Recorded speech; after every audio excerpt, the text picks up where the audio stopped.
Alright, let's get this stream started here. Ooh, pop my elbow real nice. Alright, do we have my audio coming in? We do indeed. So hello people of the internet. It is I, Solar Dragon here, back with more Faith Grand Order, where today we will be, maybe, finishing off Avalon Le Fae, and if we do, then the Oberon banner showed up a few days early.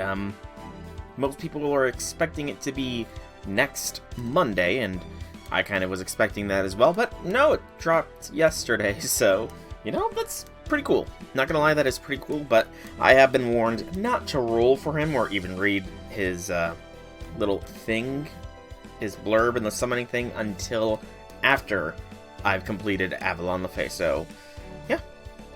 I think without much further ado, we will claim our stuff in our present box, and then we will get this party started.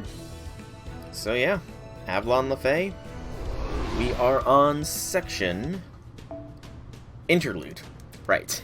But if you are watching this on YouTube, please be sure to drop it a like and a subscribe. It is greatly appreciated, because I'm putting out daily Avalon Le Fae until it's all uploaded. Because, I mean, you probably know this at this point, considering we are so deep in, but yeah. But yeah, let's see what this interlude is. As a reminder, last time we got back from Avalon, where Castoria was going to have to sacrifice herself to literally become Excalibur, but Muramasa stepped in the middle of the process to finish forging the sword, and Castoria seems to have become essentially the Lady of the Lake. She seems to be the guardian for Excalibur, which isn't a sword necessarily. It's weird. But that's fate for you. Anyways, the interlude. We have to go and take on the Calamities, the Black and Red Calamity, Barghest and Cernunnos. That is our mission to stop the collapse of Britain. British airspace, 2 hours after their demonic dog's appearance. Lancelot, a giant demonic beast, I see. So that's the Black Dog's king, magical energy eater who feasts on smoke and lightning. So Barghest has become a calamity, and Cernunnos' curse shows no sign of slowing down. There's nowhere left to run. The way things are going, all fairies are destined to become an unseelie court, or turn into Moors. Either way, there's only a handful of sane fairies left. I don't know how long I can hold out either. If this really is the Great Calamity, then it's all her fault things turned out this way. Aurora, my love, my reason for existing, my... Oh? I mean, yeah, Aurora is at fault here. Listen to me, Lancelot. Ainsel is a very dangerous fairy. She always makes such nonsensical prophecies, and nobody has any clue about her clan's true nature. Who knows what she might do if she catches everyone's attention and becomes the talk of all of Britain. Remember the Mirror clan took in the Fairy of Paradise just like the Rain clan once did. It's terribly irresponsible of her to make a prophecy like that now, especially when the Great Calamity could happen at any time. Why, it couldn't be more obvious a revolt against Queen Morgan. Just thinking about it makes my wings go dull. You understand me, right? After all, you're my prince in shining armor. You always bring me whatever I desire most, don't you? She doesn't have any wicked thoughts whatsoever. Really, good and evil don't factor into it at all. Most people think of her as the kindest, most compassionate fairy, one who strives for a world in which fairies and humans can coexist in peace. But they're wrong. That's just the image she projects. The only one she truly loves is herself. Oh boy. The only thing she cares about is maintaining a world where she's always beloved. A world where she can always be on top. Yeah, I'm very much starting to hate Aurora. She only advocates for humans, so they will fawn all over her. She only guides fairies, so they'll all respect her. She seems like such a skilled leader because she never fights with anyone. She didn't survive this long because she's strong. She's just always had a gift for dragging other leaders down. Every time a fairy more popular than her showed up, she would send the world down a dark path according to her whims. This time was no different. She didn't mean any harm. She just came to the realization that the Mirror clan was dangerous, and believed it with all her heart.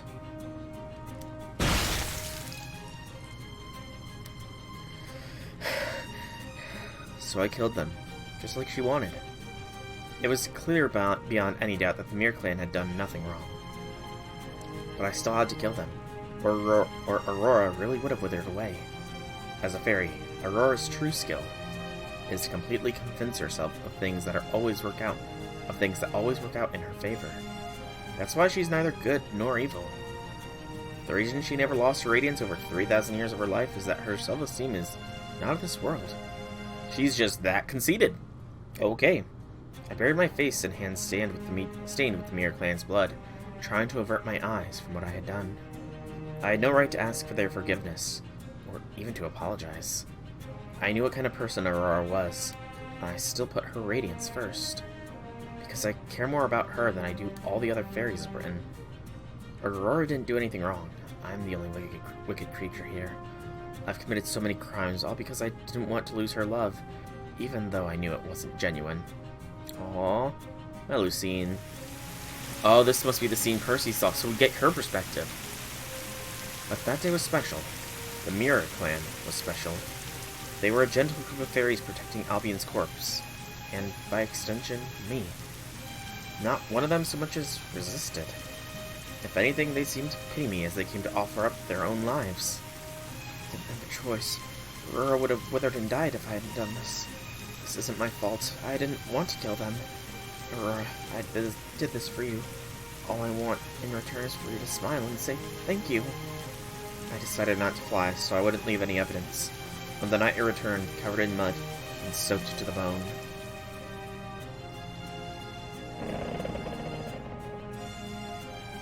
I can't believe the entire Mir clan city is gone.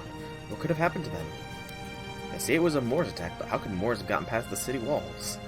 It must be Queen Morgan's doing. She must have gotten mad at Ainsl's prophecy and...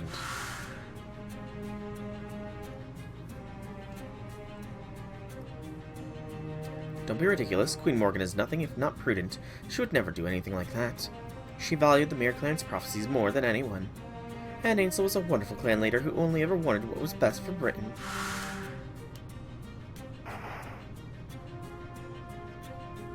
Ah, poor Ainsel. How could this have happened to you? Whatever attacked the Mir clan is the foulest of beasts. The most rotten, hateful monster in all of Britain.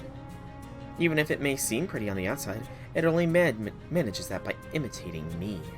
Oh, fuck Aurora. Ah, what a horrendous, awful creature. Just thinking about it makes me sick. Aurora's a... okay.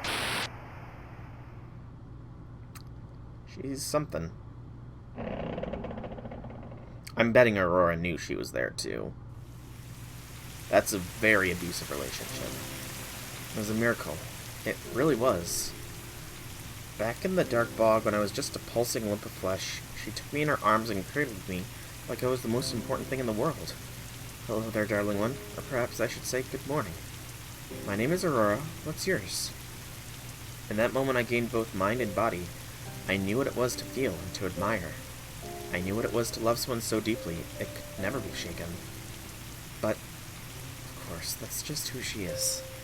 That's just who she is. I know why she cradled me in her arms back then. I know that she doesn't actually love me. But, even so, you want her to. And you still love her. And so I still love you, Aurora. Yeah, she does have a bit of a tragic story, Melusine does, but to do it all for love? For unrequited love. Like, super unrequited love. I mean, the Mir clan knew their death was coming, but she committed other crimes? Melusine does seem to regret it, which is more than most monsters that we have to deal with, but I don't know, it's kind of pitying. That's right, I can maintain this form as long as I have these feelings. Even without Queen Morgan's gifted name, I can still remain myself as long as Aurora is around. Without her, I'd probably return to my original form. To who I became when I bore the hatred of all the northern fairies who were killed in the War of Spring 8,000 years ago. I'm going to go to Salisbury. If Britain really is about to end, I want to spend my final moments as her knight. If she even allows you there, Melusine. Ill northern fairies, they're the invaders who brought the calamities upon us. Are there any fairies who've been infected with Moor's poison? If you find one, capture them and kill them before they become Moors. Round up the humans, make them fight the Moors. Any who refuse as an example to the others. The cathedral. Open the doors to the cathedral. The city is tainted. Run for the cathedral. Lady Aurora will help us. Lady Aurora will save us. She's the new Queen of Britain. I'm sure she'll sacrifice herself to the Moors to save us all. Uh-oh. Oh my, they all look so dreadful now. And I think they used to be such peaceful fairies. Aurora. Who's there? How did you get in here? It's me, Aurora. I came down from the bell tower. This city's in chaos. Most of the fairies have lost their minds. It's only a matter of time until they storm the cathedral. I hate to say this, but Salisbury is done for. Oh my, I see. Yes, of course, I still have you, Melusine. Thank goodness you're alright. You are, aren't you? Oh, but of course you are. You're the strongest Tamlin in all of Britain. You never get injured or degrade, no matter what. You're still my beautiful, beloved knight, no different from the day I met you. You couldn't have come at a better time. I knew you were the only one I could rely on. Yes, you're right. Salisbury is done for. No, Britain itself is doomed. If only there were a way we could survive. How did things ever come to this? It's so terribly sad, but I'm afraid there's no other way. Melusine, would you stay with me? I need you. Yes, of course. I'd be happy to spend our final moments together. I need you to help me escape. You can take me away from here, right? Oh, that's an expression. That's a very haunting expression on Melusine's face there. What? Is it so surprising? It's a natural response to run from danger, isn't it? Not in this case. You're just not bothering to think again. Where would you run to, Aurora? Where could you hope to go after abandoning this world and all the fairies who believe in you? Yes, it's all such a shame, but they won't love me anymore, right? So forget about them. Let's go somewhere more fun instead. The world outside Britain. You heard about it from the Chaldeans, right? I'm sure it must be better than this boring old world. It's a world of nothing but poor, weak, filthy humans. Making my ideal world there should be easy. And you and I will be the only two fairies in it. That's what you want, right? My darling child, my little Melusine, I love you more than anyone right now. Now come, take my hand and let's go start our new life together, okay? You're right. That is what I want. But if we did that, you'd probably just do the same thing to that world that you've done to this one. All the while telling yourself you're not aware of what you're doing. Your entire purpose is to be loved more than anyone else. Melusine, what are you talking about? Where's Coral? I don't see her anywhere. Coral? Oh right, Coral. I turned her into a caterpillar because she was getting on my nerves. Then I accidentally stepped it.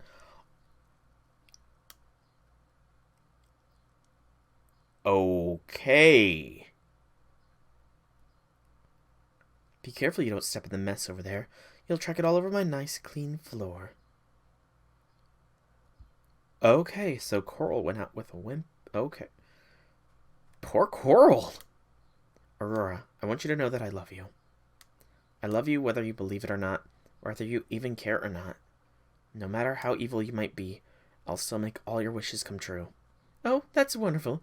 I don't know what you're talking about, but yes, that sounds lovely. She is as bad, if not worse, than she who shall not be named. Then come on, let's go out to the outside world. I'm sure we'll have such a wonderful time there.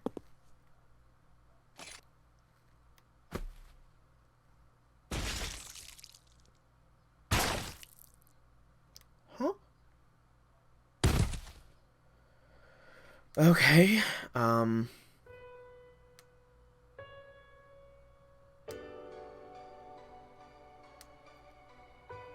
this is justice, in a way. And Melusine's finally doing the right thing? Maybe. The right thing? What are the reasons, though? Don't you see? That would never happen.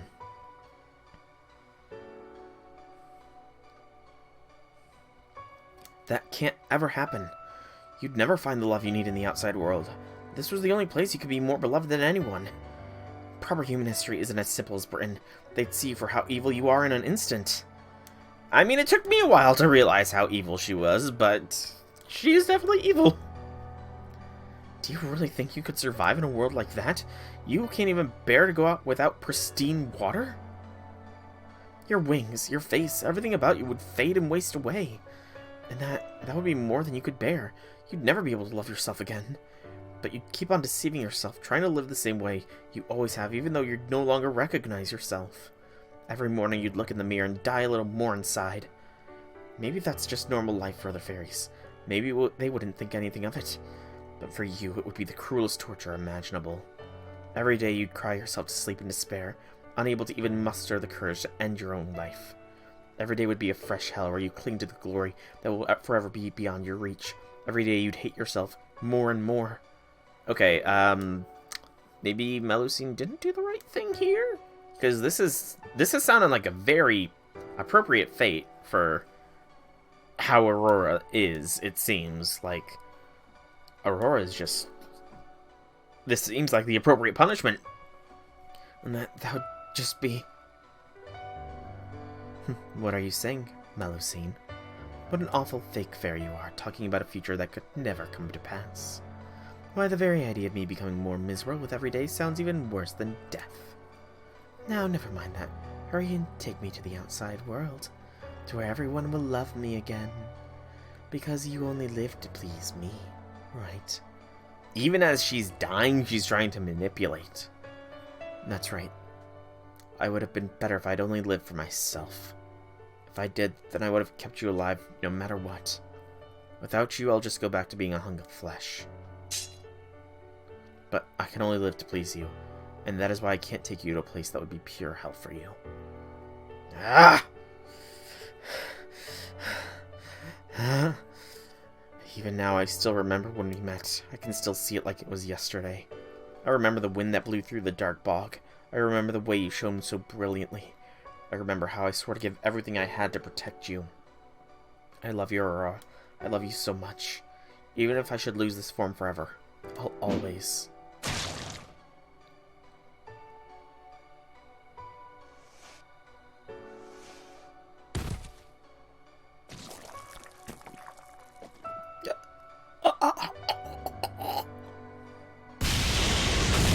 Oh no.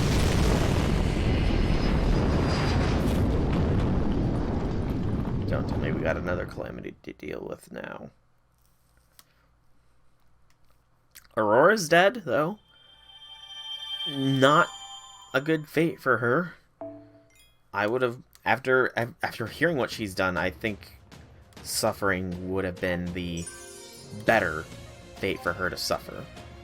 Having to live in that hell, that's what she deserved, not the easy way out like she got. Okay, Section 29 is a biggin'! How many arrows is that?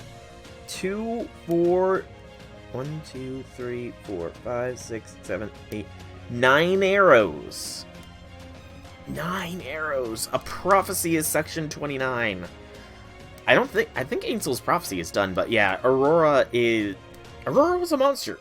Plain and simple. She was probably, I'm going to say without a doubt, she was probably one of the most evil characters that we've seen. And she is the epitome of the idea that an evil person will not see what they do as evil deeds. She didn't see things as good, or she didn't see any good deeds she did either. She just lived for herself, for her own self-recognition.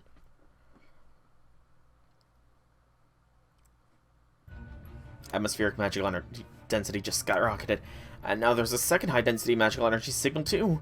And on top of that, it looks like Cernon has just disappeared from the pit. I mean, that's certainly better than the alternative, but it still beggars belief. What's going on here, technical advisor? The increase in atmospheric magical energy density resulted from all the fairy bodies being burned. It's no cause for immediate concern, so we can ignore that for now. As for the second high-density magical energy signal, we haven't been able to get a visual on it yet, so we can worry about that later too. As far as the pit goes, it's, well, I'm sorry, I have absolutely no clue. All our data collection pertaining to it just vanished. It's almost like time itself has been rewound, but only in close proximity to the pit. Hold on, I'm picking up a space-time tremor inside the bridge. Something's about to come out. Everyone get down!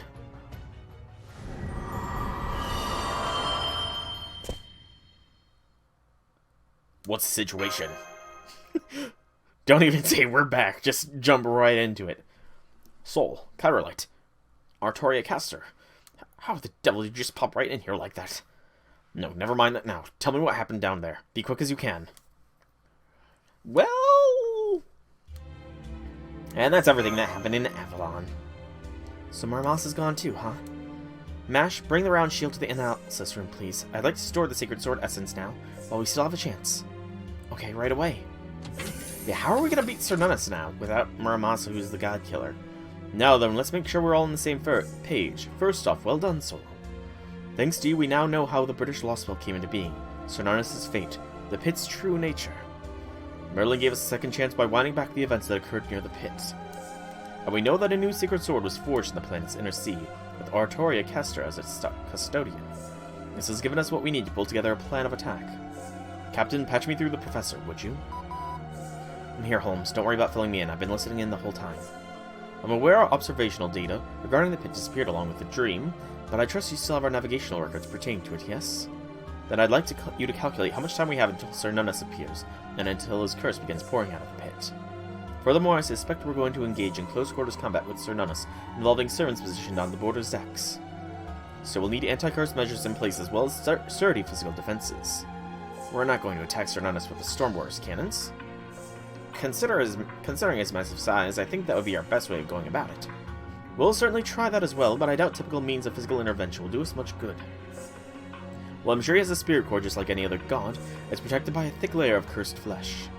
Seeing as that curse effectively functions as muscle, we won't be defeating him so much as exorcising him.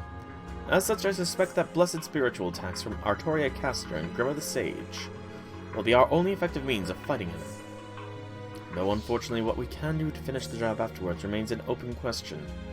I hate to do this to Captain Nemo, but ramming Cernunnos at full speed may be our only option. Roger that. The ship definitely doesn't have much curse-spelling equipment after all.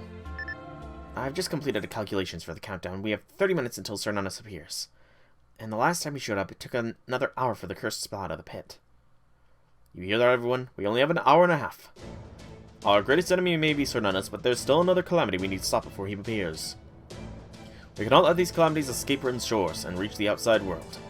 To do so would be to let them become part of proper human history as well. Our first objective is therefore to find Vargas, the calamity headed to Norwich from Manchester by the way of Oxford, and take her down before Cernunnos appears. Neither we nor Britain have a moment to spare, which is why I'm beginning this operation immediately. Master Sol, Artoria Castor, and Grimmer, you three will figure out a way to defeat Cernunnos. Captain, you and the Marines will plot the optimal route for the operation. Da Vinci, Professor, you two will come up with an anti-curse barrier for the Stormboard. What was that? Thought I saw something on the monitor just now. Impact on our starboard quarter. Seal strike just carved through our physical defenses. It spread away the armor plating and the interior hallways are exposed to open air. Damn it, Marine overboard. One of them fell. Damn it. Later, Meunier. Right now we need to know what's going on. Where did that thermic ray come from, Da Vinci? Nothing short of divine construct should even be able to scratch the Stormboarder's armor, let alone shred it. There, I found it. Putting it up on the monitor now. Oh boy, what are we dealing with here? Oh, Melusine.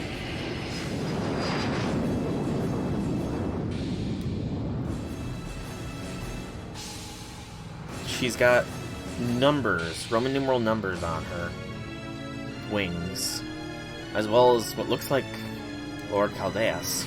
That's dragon. Enemy craft is cruising at 1,200 kilometers per hour and still picking up speed.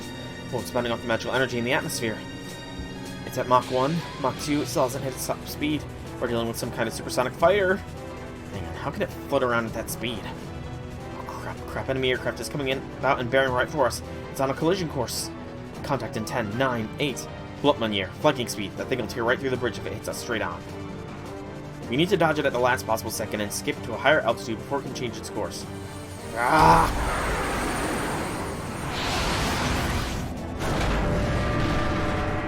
That was damn close shave, but we got by with just a few scratches on the prow. Enemy aircraft is at 10, no, 14 kilometers away. I just turned around again. What do we do, Captain? That thing's not going to stop until it brings us down. I know, just keep taking us up. We can't outmaneuver that thing, so we'll just have to hope we can fly higher than it. Can. What is that thing, Da Vinci? Do you have any new data yet? Sure do, that wasn't a talon strike just now. It was a concentrated maneuver straight from the enemy's mouth. It looks like Barkus wasn't the only thing burning Britain to the ground. Just the heat from that thing's breath attack is enough to cleave through the ground. Its acceleration is affected by atmospheric pressure or air temperature, and its wings apparently ignore the laws of inertia completely. There's no mistaking it. That thing is Albion, the pure-blooded dragon, a third calamity. Oh, Melusine! If that's Albion, I wonder if that means... Albion's coming after the border. If it lands a breath attack on our stern, we're done for. We already know its breath is strong enough to cut through our physical defenses. Like paper, one strike to the stern and we'll lose the whole engine. Everyone, sit down and strap in tight. Da Vinci, start tracking the time until the next breath attack. At 2 seconds before impact, I'm going to unfurl the gravity seals to maximum and pitch the sail upwards, turning us on our tail. It'll feel like taking a tumble in midair, so the ship's going to shake like crazy. Don't stand up unless you've got a death wish. Once we've evaded the breath attack, I'll return the ship to an upright position and maintain our altitude. Here it comes, we're in its firing range. 6, 5, 4, 3. Breeze the bow and unfurl the sails. Pull up.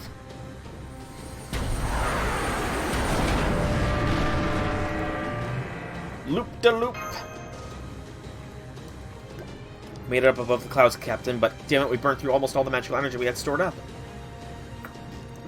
Now what do? There's no way we can dodge another one. May I say something? I should be able to defend against the thermic ray now. I will not be able to protect the entire ship, and I can only do it for a few minutes. But if there's one section that's absolutely crucial, like the engine, I can at least put up a defensive barrier there. Will that be enough to get us through this? That's the most encouraging, Artoria Caster, but before you do that, I have a question for you. The calamities on target... The calamities only target the British ferries. So why is the dragon attacking us? Why should it be interested in us? I don't really know. I'm still learning the ropes myself, so... It's because we now have a means of saving Britain. Before, the calamities considered Chaldea to just be another pebble on the road. But now Artoria is back, and we have a real chance of taking down Cernunnos. And the calamities know just as well as we do that the Faerie of Paradise is the enemy of Britain. I see, so before we were merely passerby, but now that we have a weapon, we're involved. That changes matters considerably. That dragon isn't coming after us. It's coming after Artoria Caster, and that means... Damn it, Holmes! Indeed, we can narrow the enemy's focus simply by sending Artoria Caster onto the deck. Huh? If Artoria goes onto the deck with her hands up, that will lure Albion towards her. Once it closes in to try and kill her, we'll draw it into close combat. I call it Operation Titanic. What do you all think? I think it's very risky. I can't believe this. What kind of hero is this guy anyway? I understand, but this is our only option, really. Look, even if I actually agree to this insane decoy scheme, I won't be able to defend the ship at the same time. I can either lure Albion in, or I can protect the ship from its breath attacks. Doing both just isn't an option. You know, just when I thought we had a viable plan. Artoria knows her limits. It's not a matter of willpower or confidence. If she says she can't do something, it's because she really can't do it. So we'll just have to drop this plan and... No, you don't. You need a decoy to lure in the dragon, right? Then I'll do that while you protect the ship, Artoria. Percival? He knows who this is, though. I'm sorry, he insisted on coming to the bridge. I appreciate your offer, Percival, but I'm afraid you simply wouldn't work. The calamity is after the Faerie of Paradise. There is no one else who can take Artoria's place. That's where you're wrong. I can take her place. This spear is the spear of selection, the same one used by the last Faerie of Paradise. I'm an artificial child of prophecy, which makes me the perfect person for this job. Percy... Oh, that's gonna be tragic if Melusine kills Percy. Lancer, formation restricted, set party pre-battle. The second of 9. Oh boy, here we go. The dragon's mind no longer functioned like a person, but that wasn't a problem for it. It was originally made up of whatever happened to be nearby. Things like the Northern Fairies' grudge that had been around for thousands of years, and a clump of dying cells that had fallen off the dragon's remains. It was an extermination engine meant to destroy the land around it, a land made of fairy corpses. It no longer had anything in the way of pain, grief, joy, or love. It just was. Get ready for the most intense boss gauntlet in FGO history. The most intense boss gauntlet You know, I don't think there has actually been a boss gauntlet before. I'm struggling to think back, and I cannot recall a proper boss gauntlet except for maybe in high-end Kyo towards the very end, but unless we have another Ibuki Doji here, I should hopefully be fine. The commands running through its brain as electrical signals couldn't have been simpler. Objective, stop anyone impeding Britain's collapse. Reason, unknown. Target, flying enemy aircraft. Target, tip of flying enemy aircraft. Action, eliminate. Action, destroy. The dragon soared across the twilight sky, the wind screaming past its ears. It felt nothing. Nothing at all. Not a single human impulse ran through its brain. By the way, welcome, Tempura. Happy things, happy things. Target acquired. Target acquired. Target. Its visual data wavered. An ache built in its chest, in the hollow where its heart should be. There was something very familiar about the target, standing on the tip of the flying enemy aircraft. Oh, Melusine, don't do it. Good, I can still move. Should be able to manage like this. I hope you're all watching this, everyone. Oh, you got Oberon? Nice. Congrats. Oberon was very much an unexpected early banner, and I was told not to roll for him until after the end of the story. I'm guessing... I was also told that, like, Morgan would have a different summoning line if you pulled her after completing the story, so I'm guessing he just has a different summoning line that is probably more interesting. So I'm going to be waiting until after I finish to roll Oberon.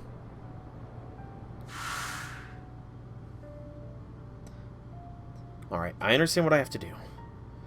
I'll stay put on the bow and let all of you handle the dragon. I'm in no condition to fight anyone anymore anyway, so decoy duty should be perfect for me. Percy, come on you two, please don't look so glum. I'm glad I can still be useful somehow. You really don't need to feel bad about this. And the thing is, Percy is probably the last human from Britain. That said, I do have one last request I'd like to make.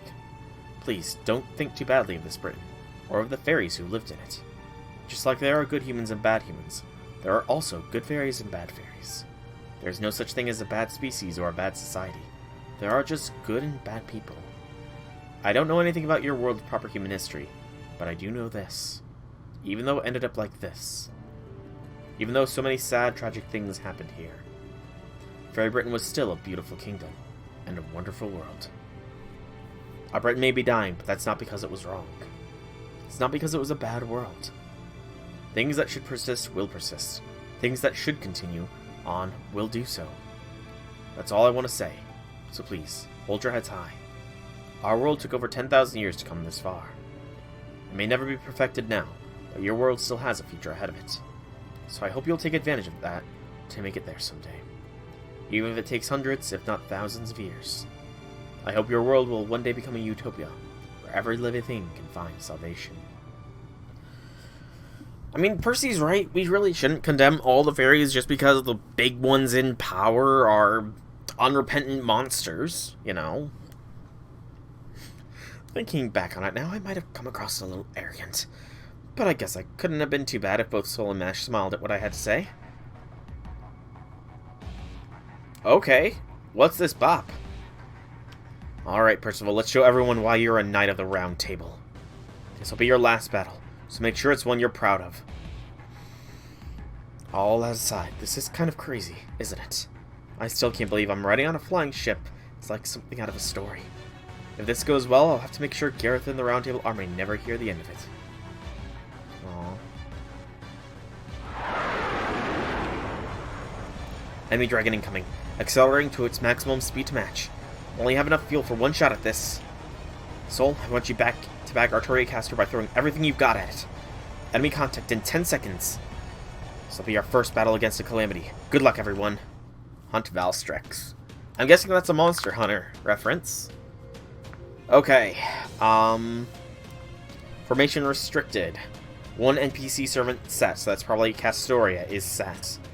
And only one Castoria, perhaps? Am I allowed to choose another one? I kind of doubt it, considering I'm not seeing Castorias popping up here. Okay. So, Lancer class. So I'm going to want a Seiba to counter. I do have a saber, and it would be the most appropriate saber to use. So let's bring in support Waver. Castoria there. Waver there. Cannot use Percival. Can I use my own Castoria? I'm just curious here.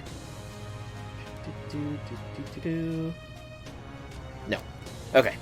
So, I think it is only appropriate to have a fight between the Lancelots. So, while I do have stronger sabers that would probably be more appropriately used here, I think Lancelot via Lancelot is the way it needs to go. I just need to find my Lancelot. I feel like my eyes have just sort of slid off of him or something. There he is. And I still haven't cleared out my box of servants, so I really need to do that. Alright, I'm gonna... Do I start with K-Scope is the question. No, I think starting with Sumo's fine. And then backline support. Let's have emergency provisions just in case Lancelot goes down in the Dioscuri, because they're also arts-based. And then Waver Merlin. I think this is pretty much the best shot we can offer. We have 2 single-target Lancers and a bunch of supports. So let's see how this goes. We are up against Melusine, the Dragon Calamity.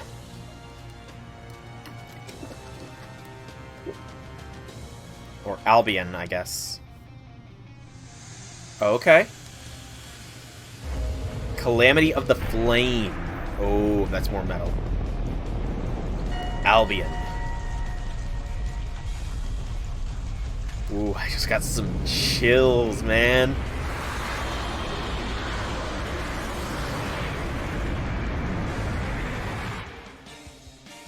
Dragon Corpse of Albion.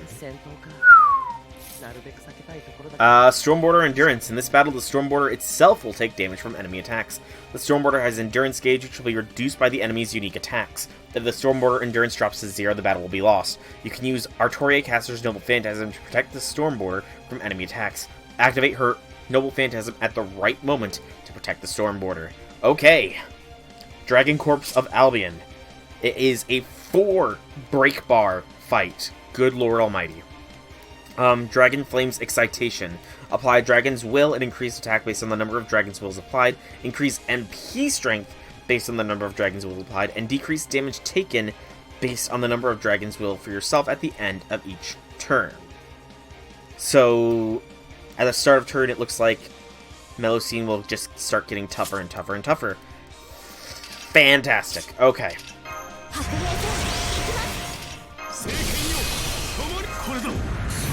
Alright, I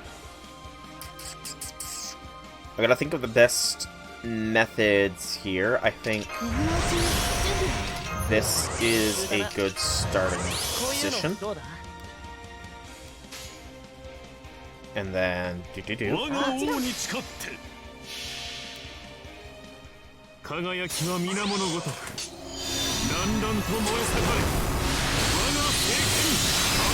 hit, good hit. Very good hit there.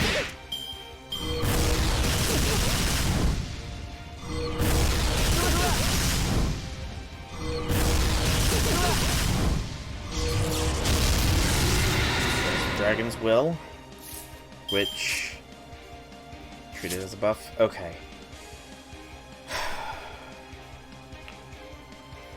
Time to think. How do I approach? We definitely do this. And that. And then that. And then...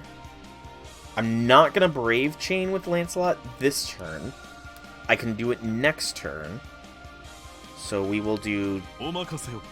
We will hope, beyond all hopes, that this is enough oomph to punch through this break bar. And that we get a stun! Please get the stun here.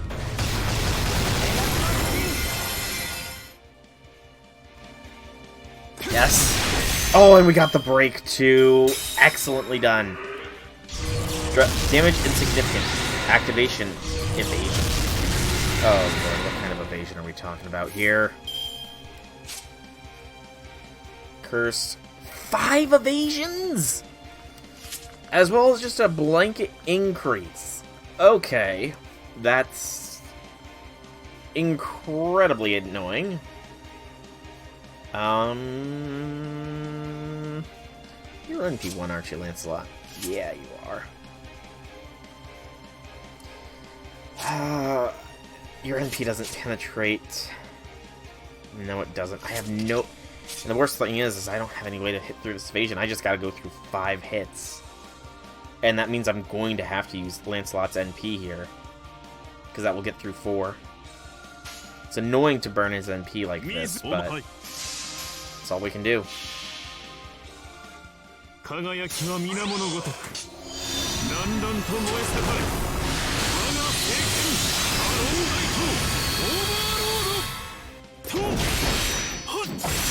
At the very least, we regain it afterwards, so...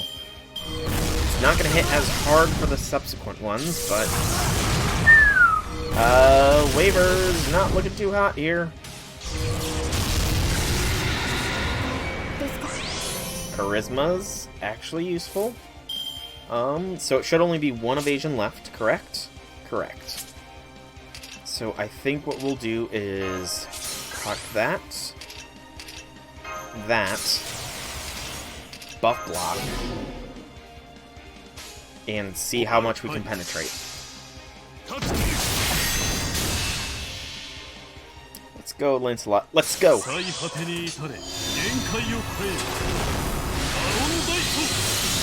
Not bad. Much less buffs, but not bad at all.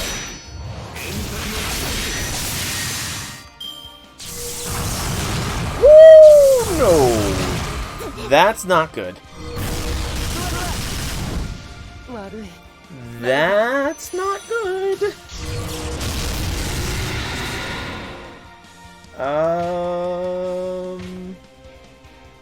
Huh. Yeah, that's really not good.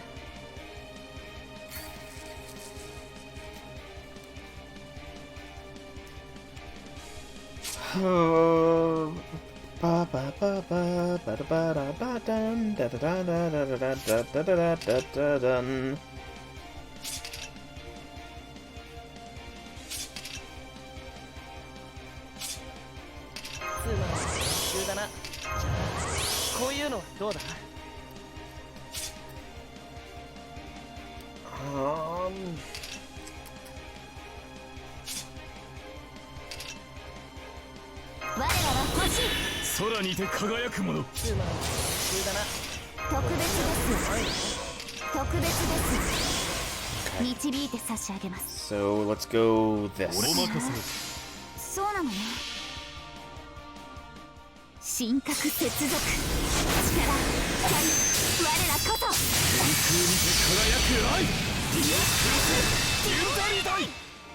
Archers this down is good. Lancelot's ready for an NP next turn. Damage amplified, target enemy flying. Oh shit.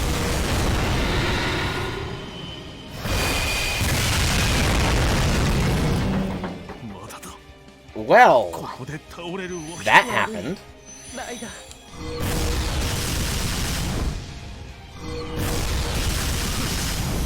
The Dioscuri are not looking too good. Okay, get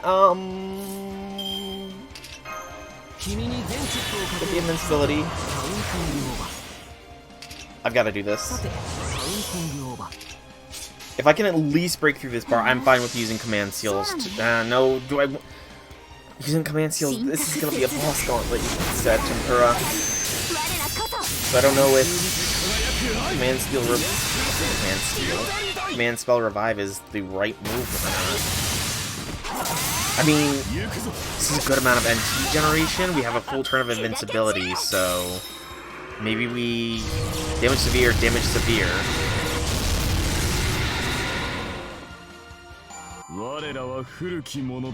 What? I could have done it! I had it! That was so little health left! I could have totally done that! Okay, that wasn't that bad. That really wasn't that bad. Okay. 5 Aurora Steels. Aurora Steel. We have Aurora's corpse in our inventory now. Nice. Game. Very nice. But that wasn't too bad. That really was not as bad as I was worried it was going to be. I thought I was going to be in trouble with Castoria's downfall, but we managed to get through it. I do wonder why Albion is, Melusine is retreating. The dragon is withdrawing. We haven't defeated it yet. Damn, we can't let it get away. We'll never get another chance. We have to finish it off now, no matter what. Engineer, give us more power. I can do that, but the border won't be able to handle it. It'll bend the whole ship out of shape, starting from the hole in our right flank. If our keel starts to warp too, the whole ship will fall apart. Damn it, it's going to get away. If only I had been more careful. Oh no, Percy, no. It's okay, Captain. She's not going to get away. Percy's about to make the sacrifice play, but we don't have any means left to. Senpai's right, Captain. We don't have to go any faster. She won't be going anywhere. Britain's strongest knight is still standing on our bow. Oh, Percy.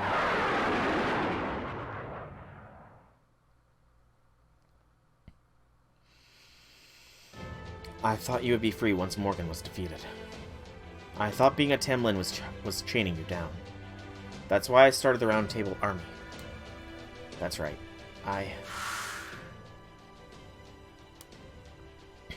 Oh, you silly. You can't swing a sword with tears in your eyes. Why don't you take a little break, Percival? You're doing a great job. Much better than all those fairies who sit around doing nothing. I'm proud of you, too. I can see why you were the last child to make it through, though. What's wrong? You're crying harder? Oh, right. I shouldn't have said that. I'm sorry I'm so insensitive, Percival. Emotions are... well, there's a lot I don't know about them. Right, of course. They were all your friends, but you were the only one to be chosen. You had to grow strong no matter how hard it was. Okay, there's something I can teach you then. It's okay to feel indebted to your friends. It's okay if you can't find a way to let yourself. One day you'll find something you care about more than yourself. That's how it was for me. So please remember this, Percival. No matter how terrible this world is, as long as you can find just one thing you love, then...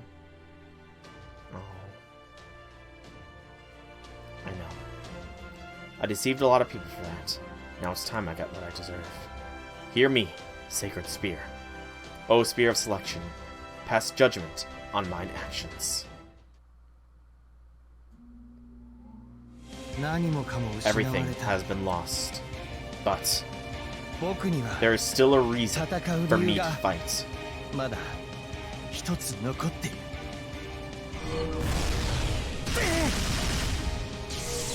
It almost looks like Melusine still has her visor as like a necklace or something.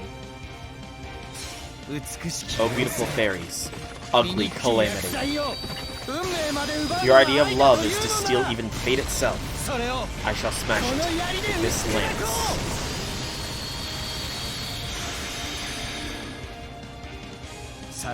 Farewell, my love.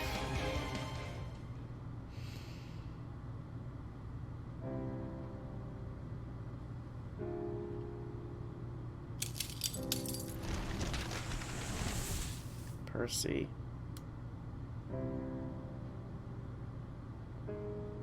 The Spear of Selection pierced the heart of the dragon's corpse. Its strength utterly spent, it fell to the ground as the knight's body aged far, far beyond its years, and crumbled to dust where he stood. As the dragon fell, it witnessed the knight's final moments. Ah, Percival, Percival, Percival, my brother. A great pain racked the dragon's hollow chest. The wind screaming past its ears sounded like a deep, heaving sobs. Oh, Percy. And Melusine, honestly. I do wonder how different it would have been for Melusine had she actually been found by somebody that would have loved her. I truly do wonder. No battles for the third arrow of 9. Barghest is still moving towards Norwich. And she is our next target. We need to put her down. Poor Barghest. She suffered. Truly, I guess what was said last time is true. All of the Tamlin have suffered greatly. Well done, my fellow Chaldeans, and you, Faerie Britain. We don't have time to celebrate our victory just yet. Technical Advisor status report. Heavy damage to the storm border's right flank, and we used up a ton of fuel during that battle. We'll need to keep the border up here on standby while we refuel and repair. The fuel shouldn't be an issue, since we can use the mana in the atmosphere to produce more. We'll need at least 20 minutes to repair the ship, though, but I'd really love 30 so we can do it properly. I see. That long? Alright, figure something out. What about you, Administrative Advisor? How much time have we lost? We spent 20 minutes fighting the fire calamity. And it will take 30 more to get the storm border in fighting shape again. We only have an hour and 10 minutes for her showing up. Indeed, we won't make it for Sonunus' merchants, but we'll still have 40 minutes until the final catastrophe. More importantly, we have a solid chance of defeating him now. The issue is the other calamity, Barghest. She and her black dogs have burned Oxford to the ground and will soon arrive in Norwich. We simply cannot go after both her and Cernunnos in the storm border. If we're going to defeat her, we'll have to be with a separate unit. We can always just leave her. We've got much bigger fish to fry right now. The pit's calamity will destroy the whole world if we don't stop it. All the black dogs do is burn down cities. The world won't be in any danger if we leave them alone. I'm inclined to agree, Grimmer. Once Barghest leaves Norwich behind and sets up on the ocean, she'll be a calamity for proper human history as well. However, she won't be the first fairy named Barghest to appear in the British myth. And the threat she poses can be dealt with later. We can't and shouldn't prioritize her now. Wait, please, I'd like to request a separate unit be sent out to handle her anyway. I understand she's not our top priority. I agree that we should focus all our resources on Cernunnos right now. But even so, I'm asking you to let me go after her. I can't just sit by and let Barghest become an enemy of proper human history. Besides, Norwich is both her and Barghest's hometown.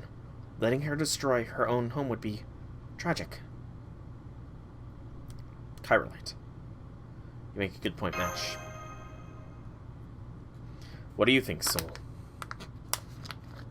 Mash Chirolite is your personal servant. If you believe she can do this, I'll support your decision. We don't know exactly what kind of calamity Barghest has become, but we do know it will be one hell of a fight. With that in mind, are you sure you want to do this? Yes. Very well then. Holmes, put together a plan of attack. I don't care how reckless it is. Just make sure it doesn't exceed the time we have until the storm border leaves for the pit. Also, I'll need our Torrecaster to stay here on the border. If you two don't make it back in time, she's our best shot against Cernunnos. No, on second thought, we'll need our Torrecaster, Grimmer, and the storm border. As long as we have all three, we should be able to take out Cernunnos. So if you two can't make it back before it's time to go, I won't hesitate to leave you behind. Got it? So if you determine you can't complete this mission, you just come right back here and keep an eye on the clock either way. This is the one time I will not tolerate disobedience. Get back late and you can expect a week in solitary. Sir, yes sir. Good grief, this is going to be quite the complicated operation. Fortunately, I've always preferred complex cases over simple ones. I fully respect your decision. In fact, I suspected something like this may happen, so I ensured the Shadow Border was prepared while you were down in the Spirit Cavern. All you need to do now is a driver. Let's see. Mr. Munier, can I count on you to escort them once more? Yeah, you bet. I'm used to parachuting in everything now. Aw, Gordy wanted to drive. Then it's settled. The calamity at Norwich will be handled by our two most seasoned members, Mr. Soul and Mash Chirolite. You'll have 30 minutes to complete the operation. I can't give you any more than that. We'll catapult the Shadow Border towards the outskirts of Norwich. Once you've defeated Barghest, you are to return to the rendezvous point in the Shadow Border.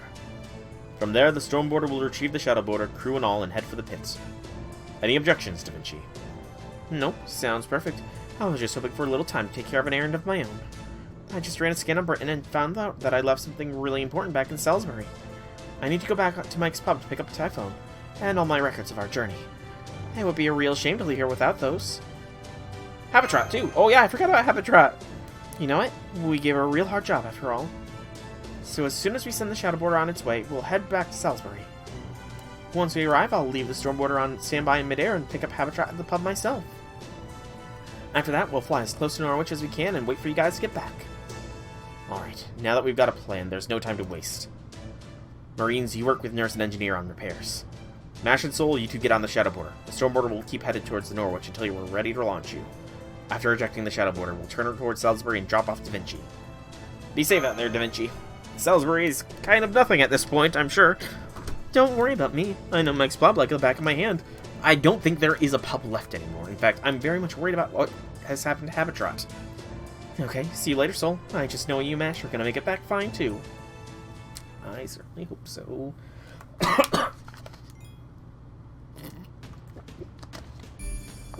And we arrived at the same time. Their Sir Nunus once again appeared.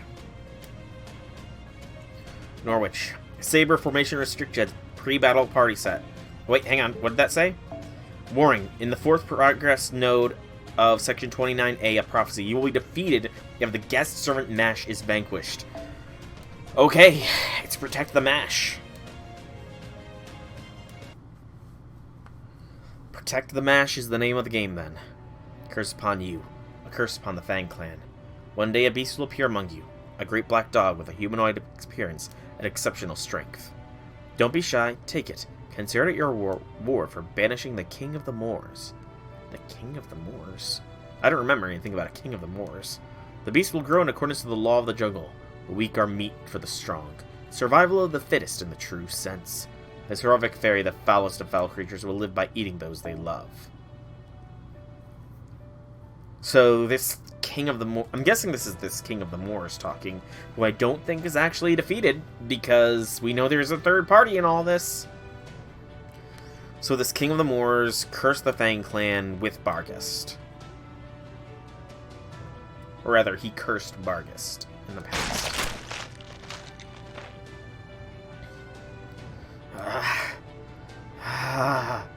Tears spilling down her cheeks, she tore into her lover's flesh. This one wasn't part of a clan. He was a new fairy from among the forest children. He was kind, good-natured, and even stronger than her. They'd recognized each other's talents at a glance and fell in love at first sight. She truly loved him from the bottom of her heart, so she was sure this time would be different.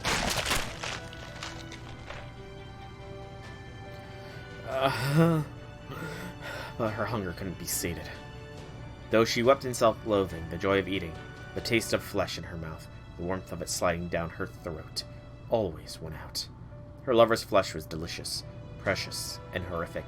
It tasted all the better because her love for him had been genuine. It had been 400 years since her birth. Thanks to her meals mixing love, joy, grief, and torment, her mind had shattered long ago. Oh, poor Barghest. She thought about taking her own life every time she lost another lover, but always changed her mind. It would be so easy to die, but she knew that if she did, all her dread meals would have meant nothing. Her first predation had been the Duke of Foul Weather. She only intended to keep Britain safe. After bringing his outstanding mystic into her own flesh, she fought a calamity herself. She was naturally driven to love those who were strong so she could make their abilities part of herself. That was what survival of the fittest meant to her. Having lived her whole life consuming those she loved, she could no longer die merely because she wanted to. Born naturally strong and raised as the clan's daughter, she knew she had a duty to fulfill the responsibilities she had stolen. As long as people placed their trust in the Child of Calamity, she knew she had to fight for justice more than anyone. That pride was the only thing holding her fractured heart together. But even that had reached its limit. No fairy so horrible could have a right to live. But just as she had pulled out her horn and was about to tearfully end her own life. Hello? Who are you? Why are you crying? In the Air of the High Queen, 2002, she met a sickly human child. 400 years old, so Barghest is old. Manchester must hurry to Manchester. Must get the fairies there to Chaldea. Must give Adonis at least a little more time. Oh no, we're gonna see what Barghest did to Manchester! That day it had been 17 years since she first met the human child. The time she spent with him was the happiest in her life. It was the first time she had ever experienced true peace and fulfillment. Though hesitant about this new love that violated her rule of only loving the strong, she also found joy in it. The human was obviously weak. She would never be tempted to eat him. For someone like her, who had only ever eaten strong fairies, that she might herself grow stronger. This love was a balm, proof she wasn't the beast she had always dreaded. So she swore to do anything she had to protect this new love. She decided she would fight to protect his beautiful heart. Humans and fairies coexisting peacefully, living as equals. Even if such a thing may still be difficult for all of Britain, she thought she could at least make it happen in her own territory. The fairies of Manchester agreed and were thrilled about the idea of migrating to proper human history. It's over for Britain. Camelot is already overrun with Moors, and the other cities will follow soon. Before that happens to Manchester, I need to gather my residents and bring them to the shore where Chaldea waits. Even if I can't go with them myself, I can at least make sure they survive. She exits the woods, finally reaching Manchester. But there... Huh? Oh, Barghest. What did you walk into? She sees the fairies of Manchester laughing as they slaughter their human neighbors.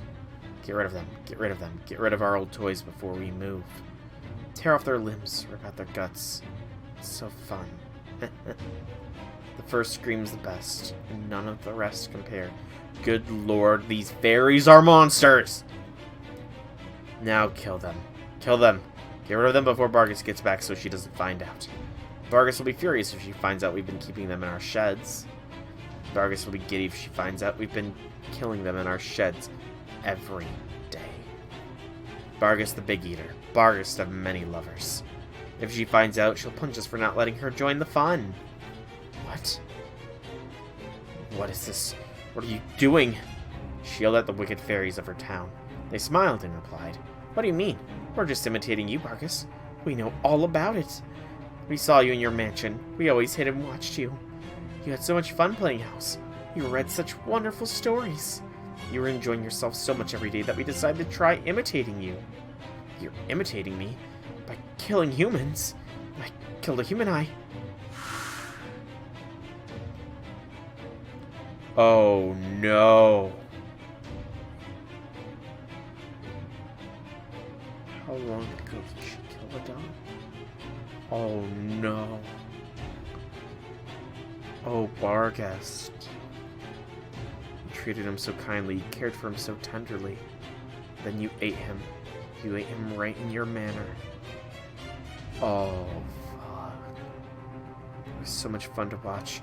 We decided to try it ourselves. And it was fun, way more fun than just watching. There's no more fun than eating humans.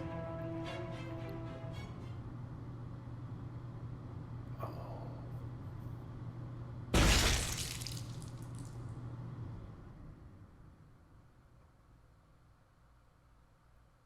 Barghest. Oh, that's tragic. How long ago did that happen, and why did she forget? I've had this dream so many times. I'm crying.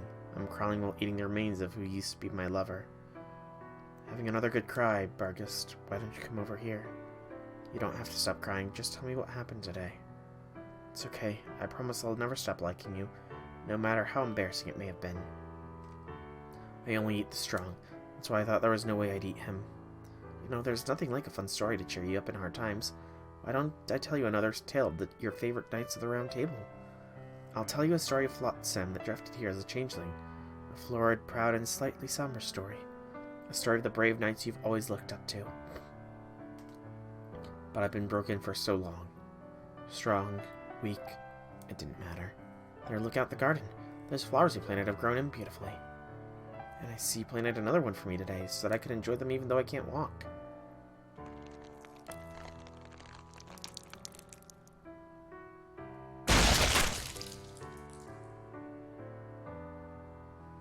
All I am is a horrible beast. A monster who only wants to eat those she loves. Going down your life to atone for your sins. I know how you feel, but let's just take it easy. You're the most truly noble of fairies. You ending your own life would be a tragic loss. So let's make a deal, Barghest. It's still a little too soon for you to take on the curse.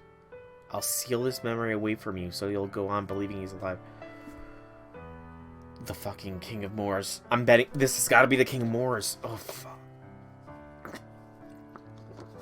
So the King of the Moors sealed away her memory of it. How long ago did it happen? Don't worry, if things get too hard, just come back to this room and you can experience his last day again. Like a dream. Oh, Bargus.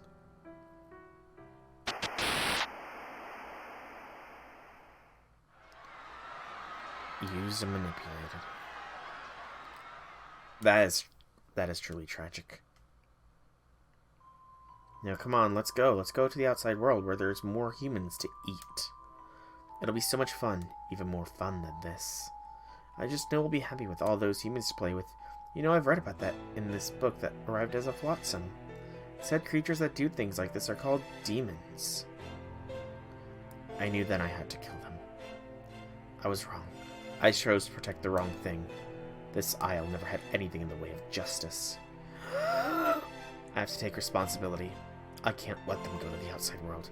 Look, everyone. Bargus is smiling. She's about to do another one of her hilarious performances. Bargus the crybaby. Bargus crying tears of happiness. What kind of prayer are you having today?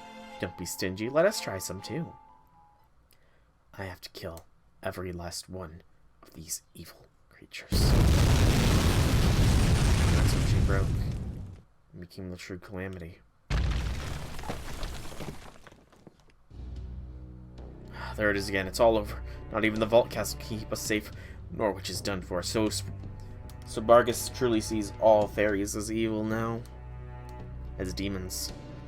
Including herself. I honestly don't think she would return. She would make her way to the outside world. I feel like if she still has some of herself, she would end her life after making sure every single fairy is dead. We're dead if we stay here. Let's make a break for it before that thing chews us up like it did the city walls. What about Lord Spriggan? Shouldn't we take him with us? Who cares about him? He chose to hole up in the vault. He's not our lord anymore as far as I'm concerned. Come on, I'm gonna open the door. Once we're out, head straight for the harbor. As long as we can make it to the sea, we at least won't have to worry about being burned alive. Too slow.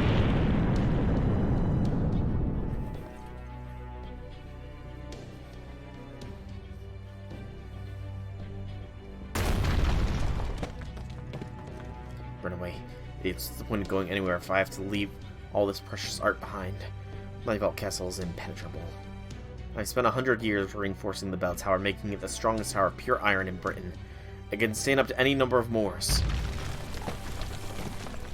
It's gonna be your tomb. Cut it out. Don't you know how dangerous that is? Who's gonna restore all these precious works of art I've been collecting if they get damaged? Nobody, that's who. Not even Morgan understood their true value. It's unbelievable what merely imitating humanity can accomplish.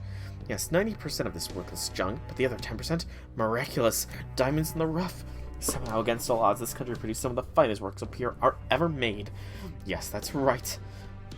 It's fine if these fairies don't see its value. Indeed, there would be little point in trying to explain it to these plebeians anyways. Britain's art is mine. It's the only reason I've stayed alive all these years. My soul has been in the thrall of this world from the moment I first wandered into it. Collecting this treasure has been my raison d'etre. It is mine. It can only be mine. Mine! I'd sooner see Britain burn than give up this priceless vault. This vault will be your tomb, Spriggan. Didn't you cut that out already? What in the world's going on out? Oh my. Oh my. Well, that's a hell of a thing. Don't I look foul for saying I'd rather see Britain destroyed. The fool. Can't believe I not only misjudged my clientele, but also my chance to quit when I was ahead. True, I did want a foolish puppet I could manipulate as I pleased, but even that only goes so far. There's nothing so difficult to control as a runaway Philistine. I should have known better to look down on them. That aside, I thought Morgan or Chaldea would be the ones to destroy Britain. I never could have imagined it would be one of the woman's idiot idea. All things begin with the smallest foundations, however they may eventually flourish. Foundations so small even the tiniest of insects gnawing at it can bring it all crashing down.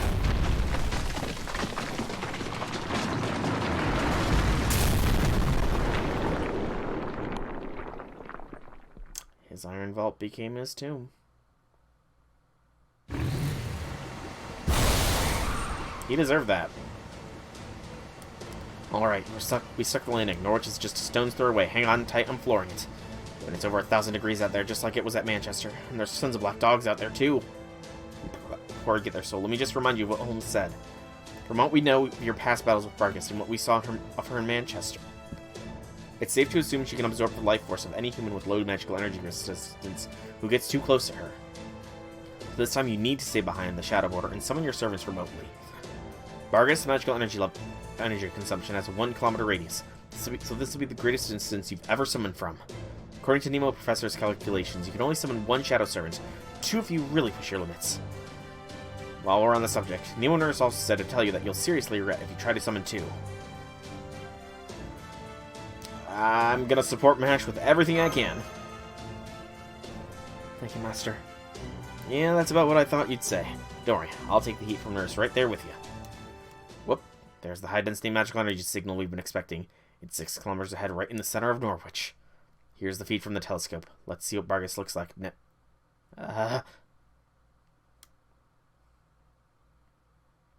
Look, nope. Doesn't even look like Vargas anymore. She's literally becoming a black hound. She's over 40 meters tall, and she's actually eating the lightning. We need the Stormborder to even stand a chance against a monster like that. Are you guys sure you want to do this? It's not too late to turn around, you know. Even Holmes said if worse comes to worse, we don't have to fight her. Sure, please keep going. Please, let me go to her. There's nothing to be afraid of. The old Vargas was much stronger. Seriously? Damn, this Vargas sounds like a hell of a gal. Fine, if you're sure about this too, right, Soul? Because we're coming up on the point of no return real fast now. Just be careful out there, Mash. I will, Master. Opening the hatch and casting leg enhancement spell now. Here I go. Okay, so 2 servants from your party can be set. We have support Mash. 3 servant restriction. Can I beat Vargas with 3 servants? That's gonna be a hell of a task. As much as I feel like XA would be the best choice here from a, you know, class advantage perspective, she's also very frail. Just because she's a berserker. I feel like Gil might be the way to go here. I'm actually going to check. Is Gil an NP... Gil, you're NP1, right, Gil? No, you're NP2, Gil. I think Gil NP2 might be the way to go. This fight is a puzzle fight before the real one. You just make sure Mash is the last one standing. So I don't actually need to worry about dying. Just keep Mash alive, that's the only goal. Because I can just keep Mash alive with the only goal. But I still want to give it a shot. I want to give this a fair shake, too. I will keep Mash alive, but I will also be giving it a fair shot here as well. I'm stubborn like that. I want to see how I can do. But I do think I do have this... I can change my Mystic Code around to make sure Mash stays alive. So... let me see here.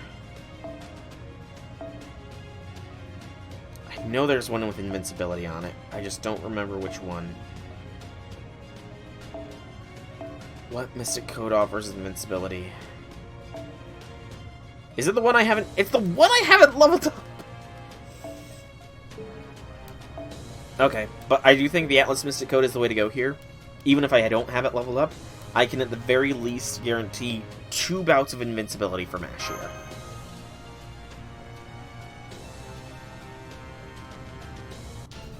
Fatal Battle? Those are some bars. Magical Energy Devour. Okay, why not? Just seal my NP off, why don't you, Vargas? As well as an attack down. Permanent. Attack down. Permanent.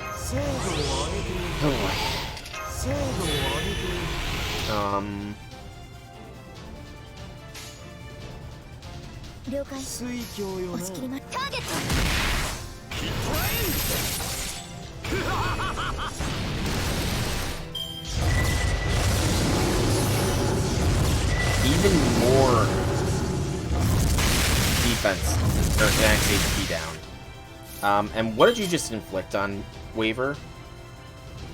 Instant death after 5 turns!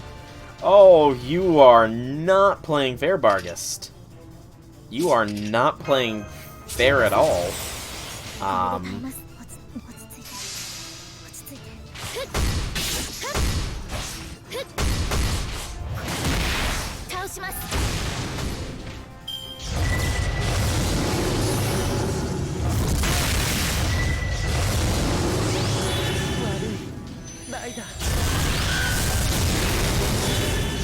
It set my HP to 1! That's ridiculous! I had there's like no chance there. There's legitimately no chance there. I can't think of a single way to do that. That was 2 turns. There's no way you could pull that off. Especially with NP Seal. Like, I'm legitimately struggling to think of a way you could pull that off. I'm sure somebody's done it, mind you, considering there are people that have beaten Wodame, essentially, the first time you fight him. Alright, the 5th arrow of Section 29. Same restrictions. Let's see what we're up against. It says you said the real fight's gonna begin now, so... Oh, I'm bleeding.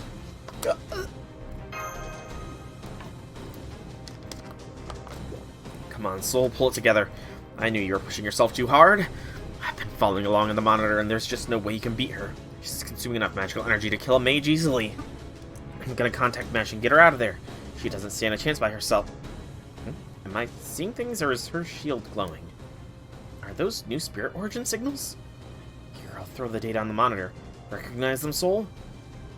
I'd know them anywhere? Oh, is my vision going blurry? My vision was going blurry. Why are you getting up like... How many stim ampules did you just take? You're still going to do this. Nurse said 2 sermons was your limit. It's okay. I'll be fine. This is Mash's fight. Okay, so Mash's shield is glowing and we're gonna summon some friends?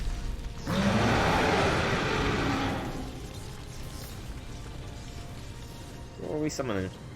The fires raise the city to the ground. You become a demonic dog that burns fairies alive and feasts on their smoke and lightning. You're a completely different creature than the night I met before. You no longer know the city or even remember your own name.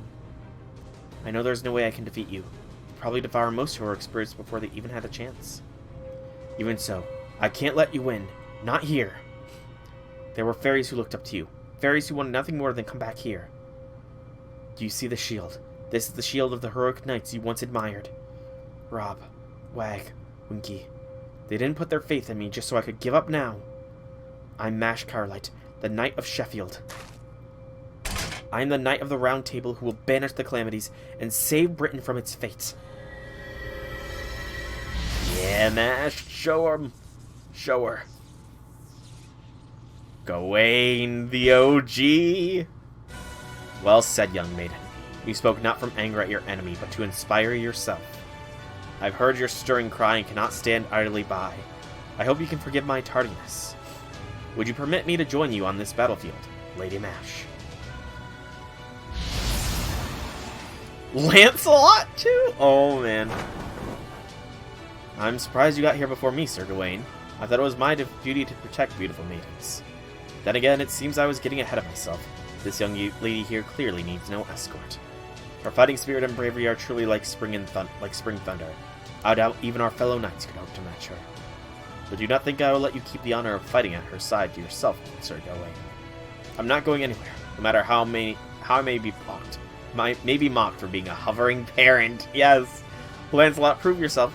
What do you think this is? Some kind of parents' day at school? Yes, parental bonding between Mash and Lancelot. I mean, what are you two doing here? I thought heroic spirits from proper human history couldn't be summoned to this Britain. So it would seem, but it appears we're a special case. There must have been people in this land who assumed our names. So if they were making use of our names, it is only fair that they should make some room for us as well. Indeed, I have no way of knowing who in this land chose to carry on my name. But it is thanks to their reckless bravery, nay, their exploits, that I am able to be here now. This spear origin will only last a few minutes, but that will suffice. Gawain, I leave the left legs to you. This demonic dog is clearly Cath Pollock's equal. We have no time to argue. I would say the same to you, Lancelot. Do not take needless risks simply because Lady Mash is here. Remember, failure is not an option. Not with 3 knights of the Round Table fighting together. Now to arms, comrade. Together we shall carve a path for the shield knight. Indeed. Let's be about it. Thank you. With your help, I should be able to defeat her. No, to save her. Her name is Bargus. She's a loyal knight who has always done her best to protect this Britain. She used her strength to protect the weak, and prayed for a world where they could live in peace. Black Calamity, leader of the fairy-eating beasts. As one entrusted with the name of the light of a knight from the Round Table, I will see you go no further. Yeah, Mash! 2 servants from my party can be set. I don't think I need 2 servants from my party here. I honestly don't think I do, but I will go ahead and throw a Gil Merlin in just as contingency, you know? You never really know what is gonna happen. You never really know. But we have NP5, 10, 10, 10, Gawain, and Lancelot at Mash's side. You know what? Gawain said he would take the left, so that leaves Lancelot the right, and Mash the center. Let's go.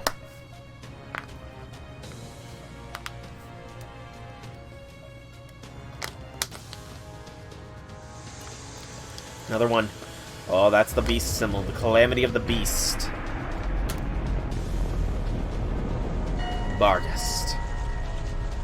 I do love these intros. Honestly, this is probably the better intro than the Olympian Gods. Demonic Dog, Bargus. Protection of the White Wall. Magical Energy Devour, no effect? Okay, and they all have buffs. Knight of the Sun, increase attack and increase buster effectiveness for all allied troop, Round Table Knights, while you're on the field, and crit stars at the end of each turn. Mash has the Tamlin increase, Protection of the White Wall.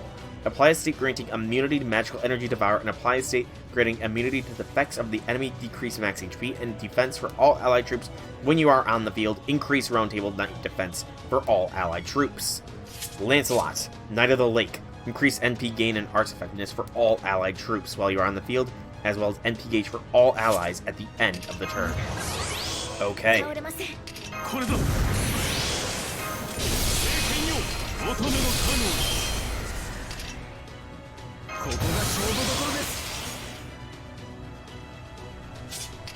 I have no idea how much this is going to buff NP. So 30% gain. Okay. I know Gawain does increase damage in sunlight, right? No, he doesn't. Okay. You know what? Then let's just do Knightless Charisma. Okay. And then whose attack values are higher? 10, 173. 10, 575. Lancelot is the lowest of the attack values, so... But still, I gotta go for the crits. The crits are superior, so...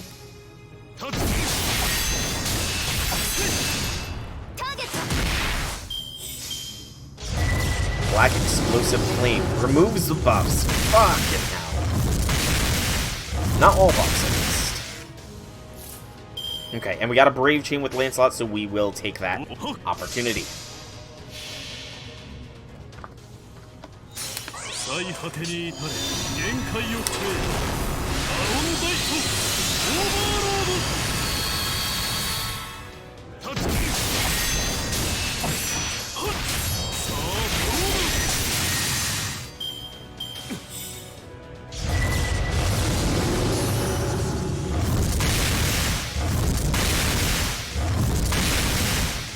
Still doing a lot of damage.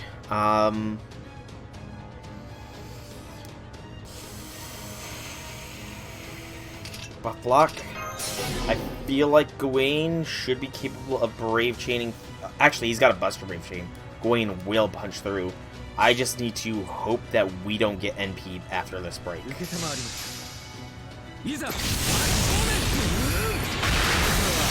HP. I don't think I've gotten it so low from just pure attacks.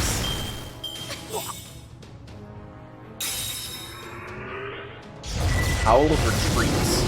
Removes buffs, death resistance down. Oh, you stunned Gawain. Shadow Informing Death. Gawain now has a delayed death effect. Okay, Gawain is stunned. Unfortunate. Heavily unfortunate. Vargas is ready to go with her NP. I have no idea if she's still AoE or not. I'm trying to think, what is the best way of attack here? I think Lancelot into Mash into Lancelot. 私は最悪の席に立つ。輝きは皆物ごとくだんだんと燃え盛れ我が聖剣アロンライトオーバーロード。それは全ての傷、全ての怨恨を癒す我らが故郷。権限せよロードキャメロット。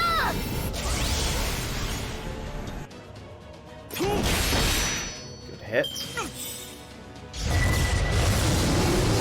Oh, you bitch.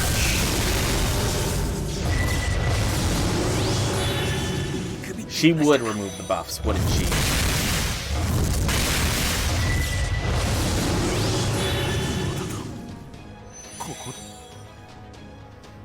She would remove the buffs. Well, that just increased the difficulty of this fight significantly.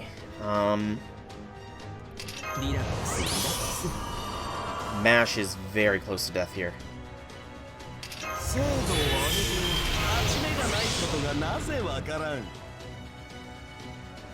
I feel fairly confident Gil's got a lot of oomph behind him. So I will go ahead and use a lead. Come on, Gil. Break this bar.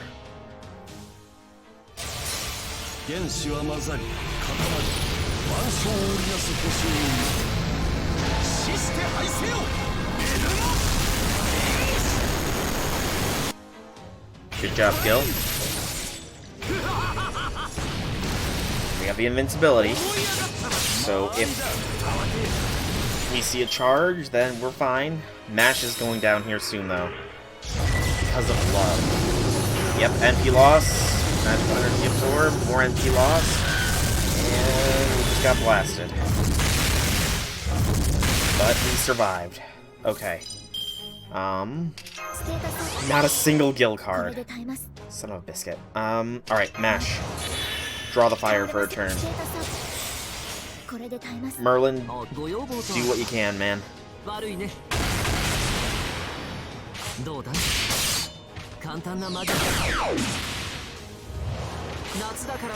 us as much stars as we can manage.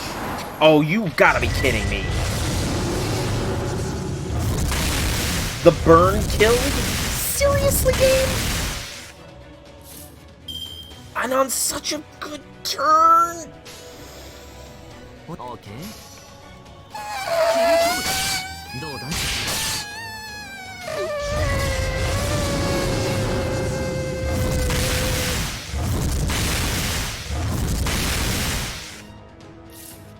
That pisses me off quite severely. That very severely just pissed me off.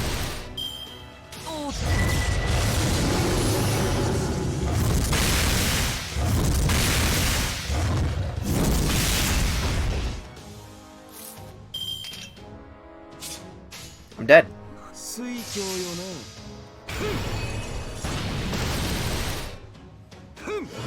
Fucking burn killed me.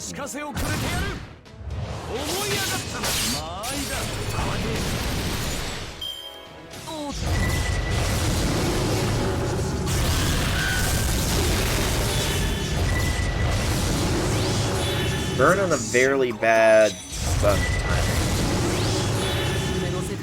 ず対 Withdraw. I don't need to enhance my servants to make my party stronger. I can do it with this party. I know I can do it with this party.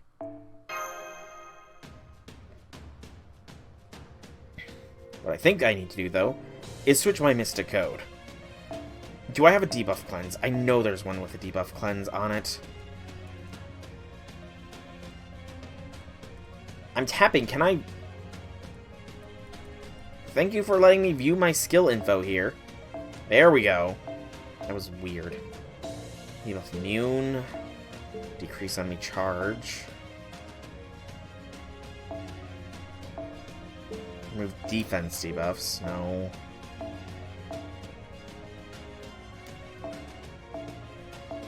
HP.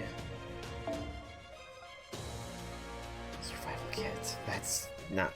It's the wrong basis. I need...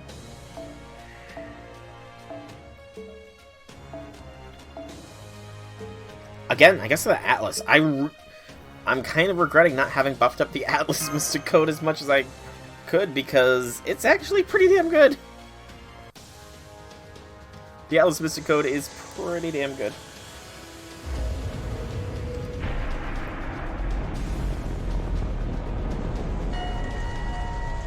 Push comes to shove, I do have the Leyline Stones that I can use. I just wanted to, you know, hold those in reserve for if there's anything else. But, you know, this is not that easy, so maybe it's better to go for it than not. Okay, so something I did notice last fight, or last round, was that Vargas here, she went on a cycle with her skills. She has the buff removal, then she had a HP down, and then she did the stun. So, excuse me. So what we need to do is try our best not to buff up on the very first turn here. It will make it a little bit more difficult, but I have no idea if that will be for the best.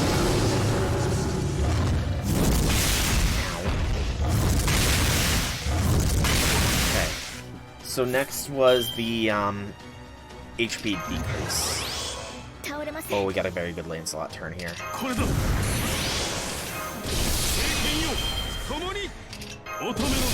I've got to take the Brave Chain. Trying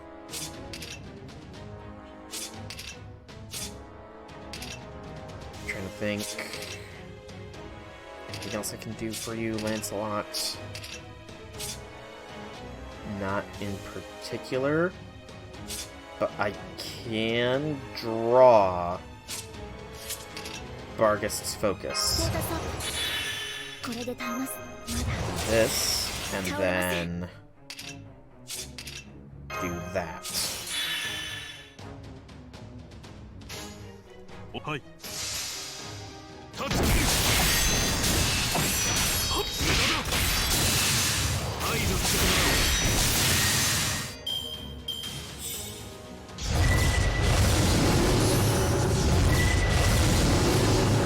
Delayed effective death. Remove that from the match. Okay, now is the stun time, which will be annoying. So we need to get rid of that delayed death effect, because the defense boost is keeping us in the game.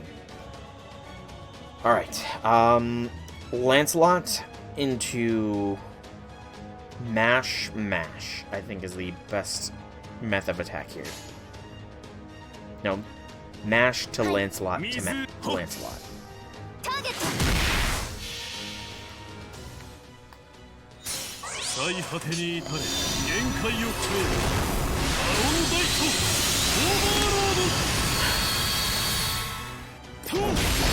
Close. Stun to Mash, but not Cursor. Stun is very annoying though, and especially because we're about to take a freaking NP to the face. Shoot. She's about to remove buffs as well. Shit. Unless maybe... I don't remember what she did on her first break.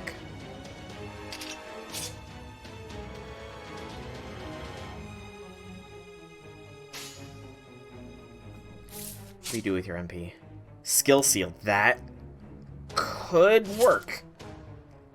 It'd be burning his NP, but maybe Skill Seal will stop her from doing anything. この剣は太陽の内にあらゆる不浄を清めるオムラの影のエクスカリバー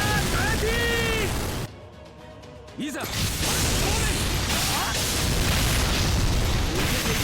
I think Gawain will go down here, though. To the NP.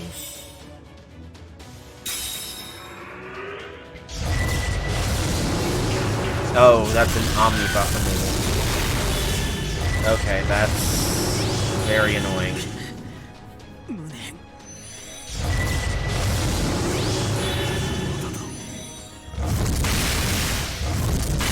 Gotta be kidding me!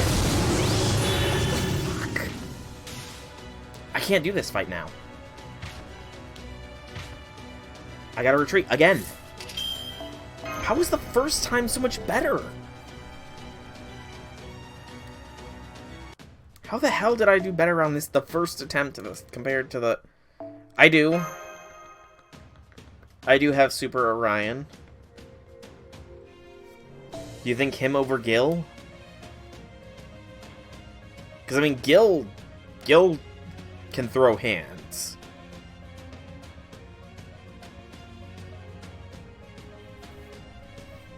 Let me refamiliarize myself with Super Orion's skills.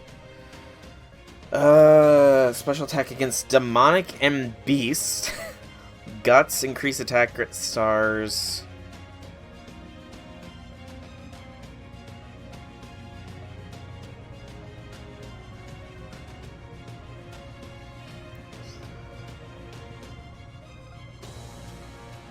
Normal ability, crit strength, debuff immune. But the buff removal. The buff removal is, like, the biggest issue that I'm running into here. Like, were it not for the buff removal, I'm sure that I could handle this.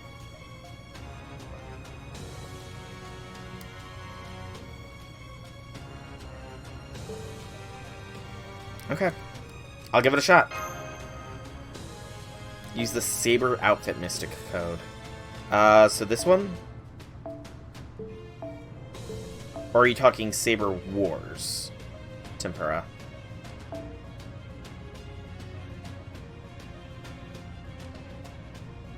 The one with the Star Bomb.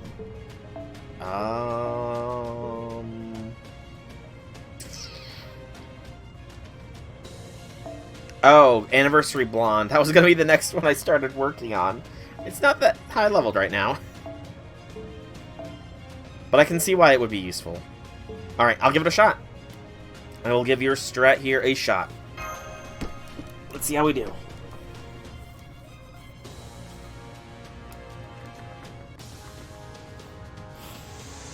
Alright. So I need to break the first bar with this squad. Because the first bar does remove all my buffs. I definitely saw that happen multiple times. Yeah, this is a fight. This is a very tough fight.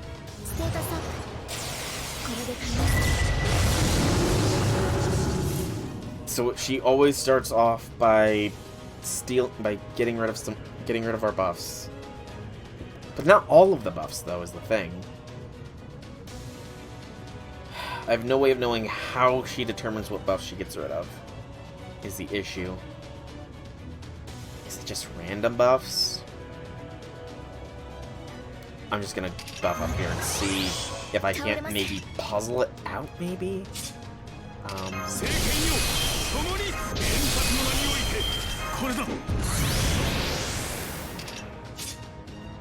Then...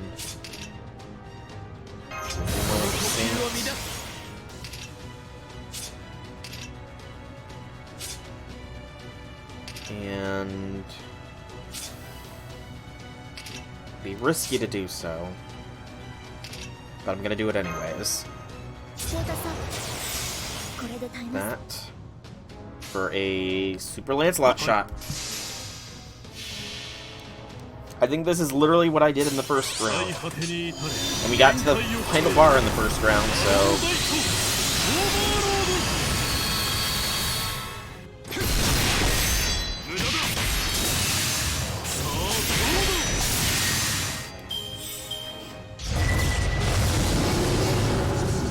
Okay. It didn't remove all of Lancelot's buffs, though, especially the defense ones. And Gawain still has a defensive buff, so... Does it not remove... So it removes the... newest ones first? Perhaps? That looks like it might be what it is. We might be able to get a triple NP here. Which will only help. With our survival. Okay, so next is for stun. Mash, draw the fire. And then... How do I want to skill this?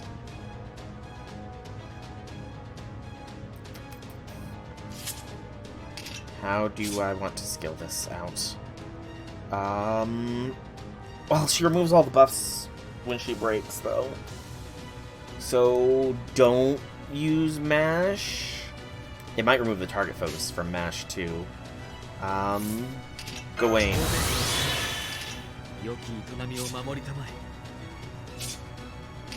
And then...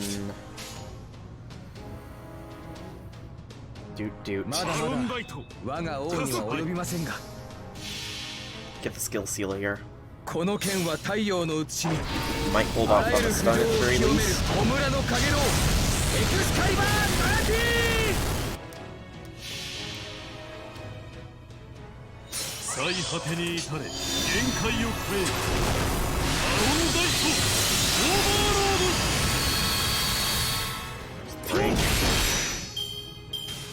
Lancelot's got another NP charged up. Okay, it did in fact remove the target focus from Mash. Alright. So... I don't know if the chain order has been changed, and we're about to be dealing with the stun effect, or if it's going to be the buff removal effect. So, what we'll do here is we will hope it is the stun. So if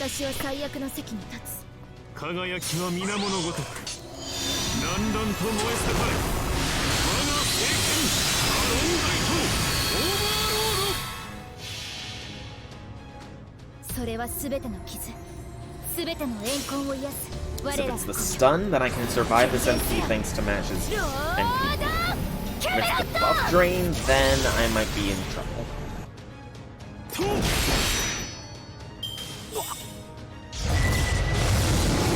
It's buff removal, shit.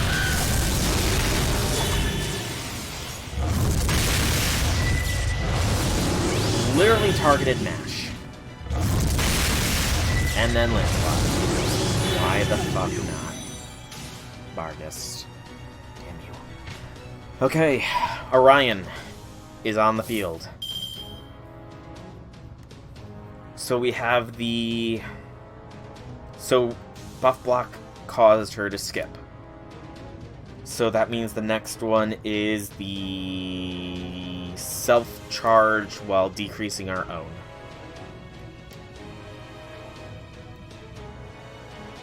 So that means the next turn we're going to have to be dealing with the NP again. I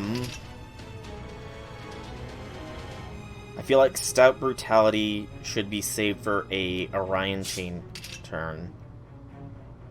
The Guts needs to wait until he gets the debuff immune. Honestly, we just need a turn where he can actually do anything, because we don't have any of his cards in this first turn of Super Orion being on the field. Which is ironic. actually a very high margin.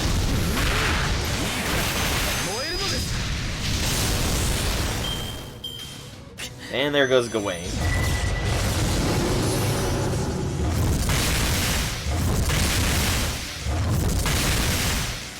Alright, we're dealing with an NP now, so put the invincibility up.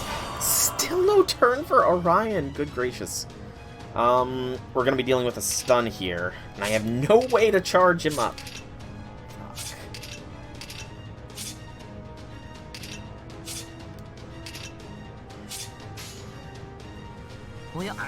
Go like this. Stunned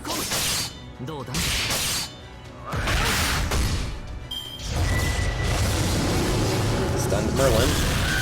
That's something at least. Especially since we know we have a Brave Chain for Orion this turn. Okay. So we are going to be dealing with what? What were we dealing with? We just got the stun, so that means the buff removal is next.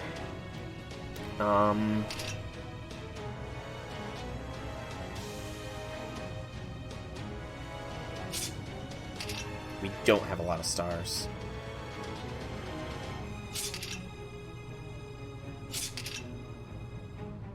I think we do this first, so the gut stays around. This...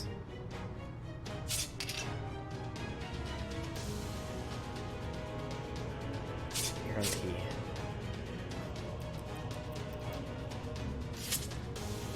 I think this... into this. Orion Smash.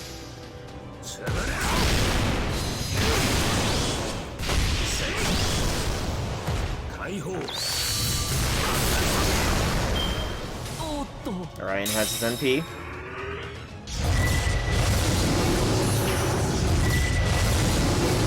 Orion loses his buffs. Vargas seems to like the taste of Orion.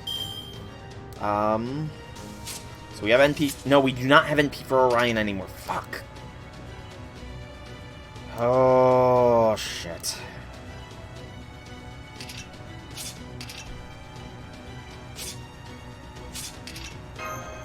Max HP is needed.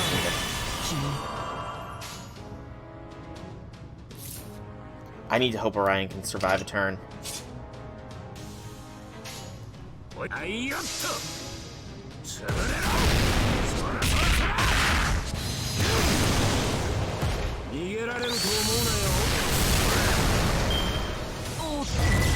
Don't get me wrong, Orion is smacking like nope.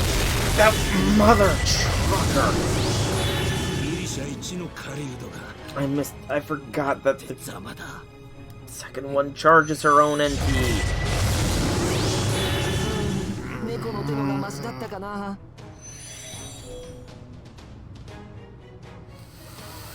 Screw it. Leyline Stone.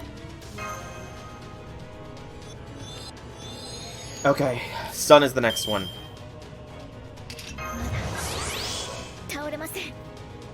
But we can skip it. We can force a skip of this.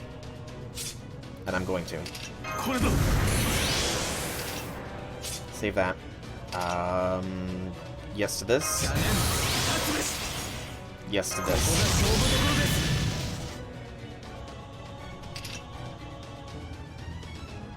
Hey, Pokédex. Welcome to the stream. Happy things. Those stones might be needed for a fight later on. I've got one! That's plenty, right?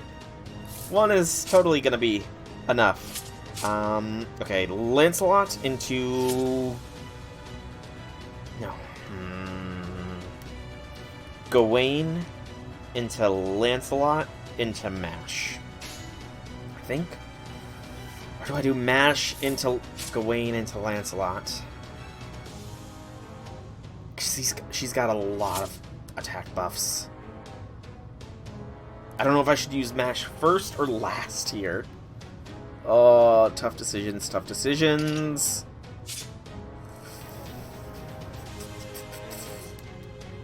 I think I use Mash last here, so then in that case, Skill Seal will skip the stun こ turn. の剣は太陽の内にあらゆる不浄を清めるオムラのかげろうエクスカリバーパーティー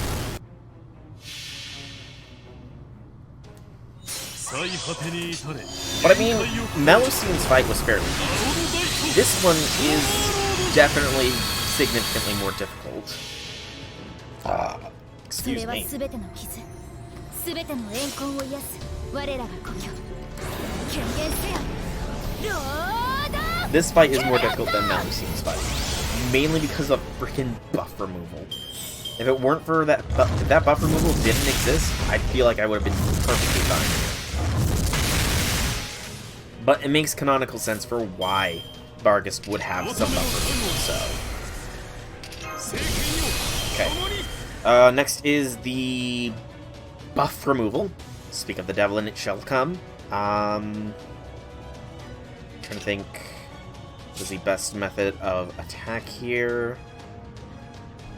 Honestly, a Mash Brave Chain is looking very much the way to go here.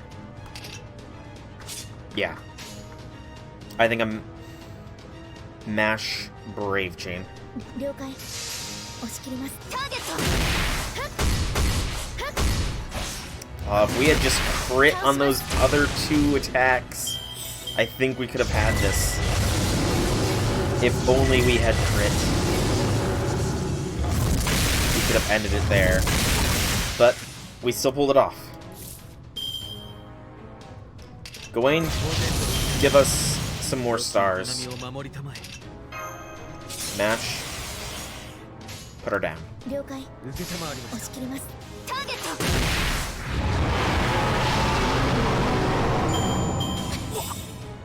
There we go. Vargas, the calamity of beasts, has been defeated.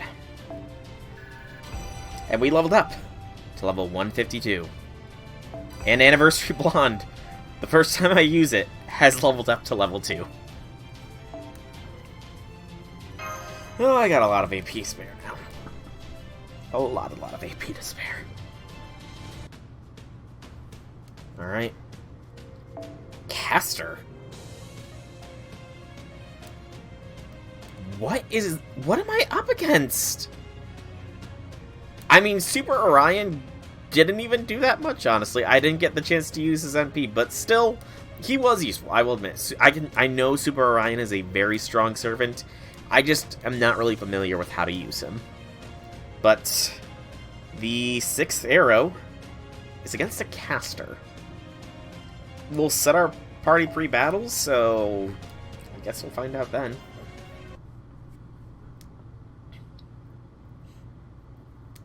Beast's magical energy signal is gone. And the smoke and the fire that was covering Norwich disappeared along with it. She did it, Soul. Mash actually banished a whole calamity. I can't believe it. My Kohai really is something else, isn't she? Oh, jeez, you just barely pulled through, too. I can't believe you remote summoned 2 servants. Twice, no less. Just lie down and rest, okay? We have 10 minutes until our rendezvous with the Storm Border, and Mash should be back soon, so... Yeah, you should have just enough time to grab a few winks. I am pretty tired. Please don't let this be us accidentally dying or something.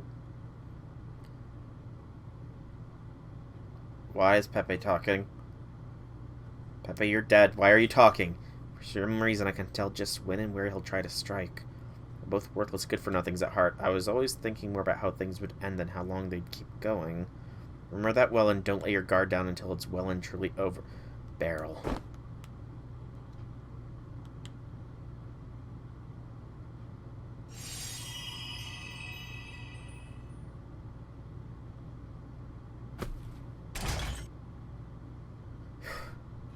The battle was over.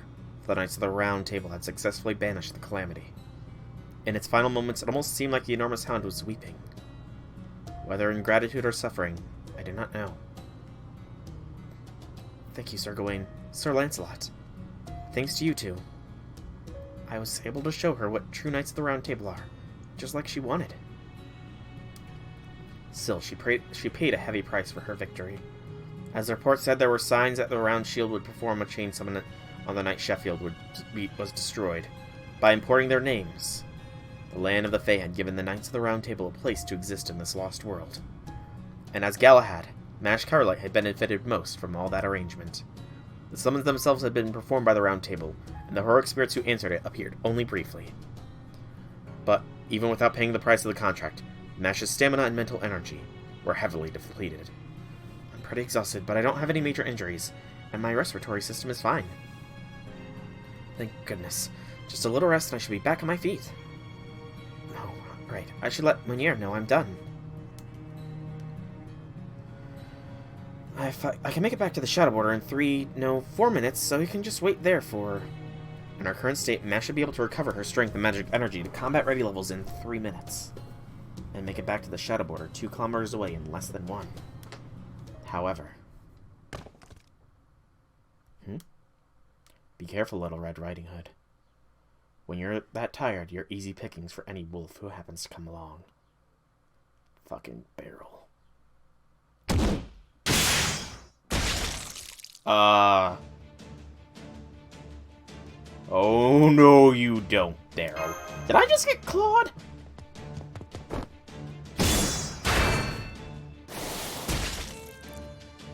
Senpai, what are you doing here? No reason. I'm here for no reason. Never mind that now. We need to get your wound treated. Get behind me, Master. And thank you for helping me recover my strength almost instantaneously. It's a good thing you got here when you did. Oh, I got clawed by Beryl? That's not good. Well, shit. You ran all the way here from the border? What a killjoy. That was 2 kilometers away. How fast of a friggin' sprinter are we? Did anyone ever tell you you're supposed to stick to combat sport? What a piss-poor excuse for a master you are. Now you went and ruined the meal I've been looking forward to for nearly forever. You're the worst. Guess I must have lost a step if I messed up something so easy. Yep. That's not good. His body is rotting away. Oh boy. Please don't tell me I got inflicted with that rot. Beryl Gut, I thought you might still be alive. Of course I am. Can't go dying while I've still got a reason to live.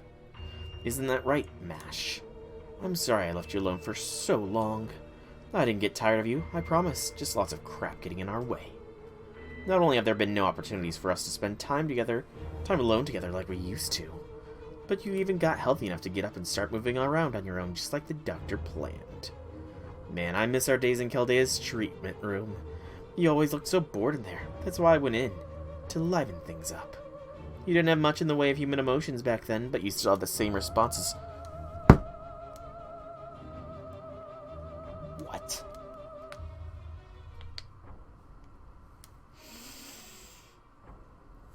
Still remember this.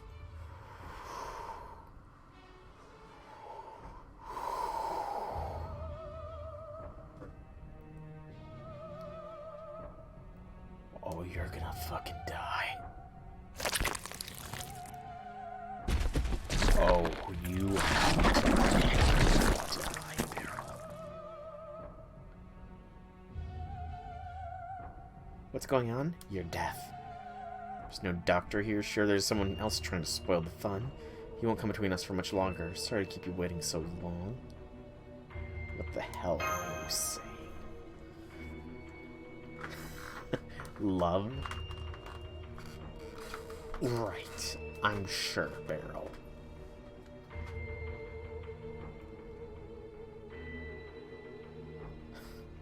Your love language is sick. Never any malicious intent towards me, murderous or otherwise. When you broke my fingers in the treatment room, you even seemed genuinely concerned for my condition. You listened intently to my cries of pain. And you said that was love.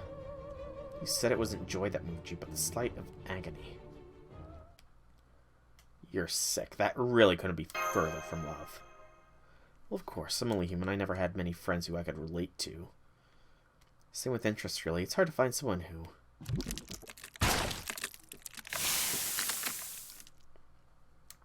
Damn it. I was hoping to take my time with this, but looks like my head's going now. That Morse curse finally caught up to me. But that's okay. It just means I won't be able to act human anymore. So before that happens, I'm going to take my blushing bride and be on my way. Mind giving us your blessing, Kohai? Go, save the world if that's what it does for you. Everyone's got their kinks. Don't really get up ahead, different strokes for different folks. All I ask in return is that you keep your nose out of other people's love lives. Oh, Beryl. You're gonna burn. Only 2? I cannot do to you what I was going to do to that piece of shit in Sheffield. But I can come close to it. Alright, where is it? Where are they? I want... Shooting as much as I'd love to use you for your poison, it's not gonna work here. I need to look beyond the stars. Here. Goey. You. Goey. Her choice, her reason for coming here is the fact that she can apply curse. Guts, apply curse, and NP charge by curse. Decreased defense, quick resistance, evasion, apply state will recover each turn, and apply curse to all allies. Increase attack and increase stat rate for all single ally. Apply state that removes 1 curse from attacking with quick card. Absorb curse from all allies and enemies, excluding yourself. But... Oh wait, no, you don't... Goey, I thought you inflicted curse! I'm sorry, Goey, but I'm not gonna argue along. You, please... Please, I swear you inflicted burn. Please tell me you inflict burn. Target focus males. Decrease charge and P. Apply living flame and inflict burn to a single enemy when damaged, as well as increase... Okay, yeah. So you can apply burn. As well as... inflict burning with her NP. So yeah, you and... Man, I really thought... I thought Goey was an applier of curses, not one who brought them on herself. That's my mistake. In that case... Who do I have that applies curses? I don't think I have anybody that applies curses. Shootin' then. Can apply poison. It's not as good, but it's something. But it's only on NP, isn't it? Yeah, poison and corroding poison. It's better than nothing. Yeah, I think... Or... No. Let's have Mash's fellow Hera members help out. Actually, no. Let's just go straight punishment here. I don't even want to consider Barrel Gut as a thing. So I'm just going to melt him to nothingness.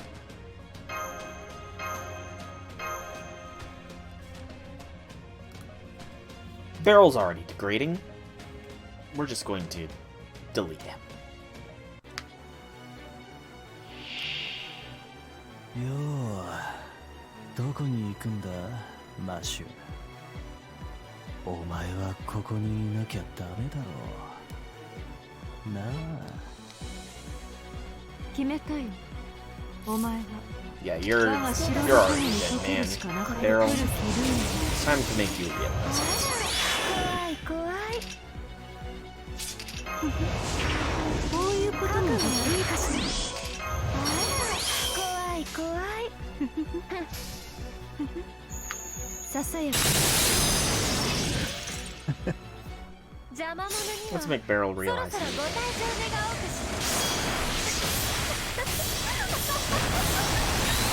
Then after this, I'm gonna take a 3 breaks that I can use this.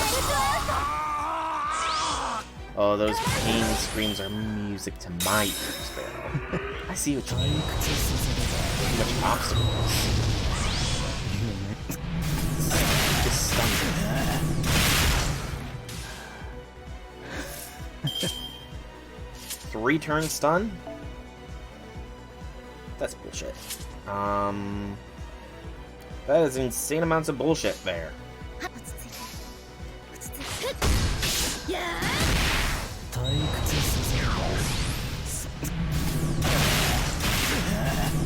And he's like only targeting Mashu. I mean, he's being cursed to high heck here, so that's something. Let's block his buffs. He does have guts, too. Moore's illness and Moore's curse. 5 guts. Son of a biscuit. はい。それはすべての傷、すべての怨恨を癒す我らが故郷。権限せよ、ロード・キャメロット。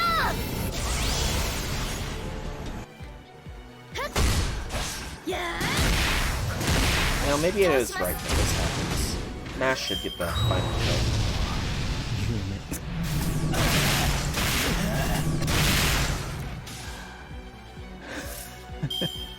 Or at least as close to the final kill as she can. This curse looks like it's gonna kill him first.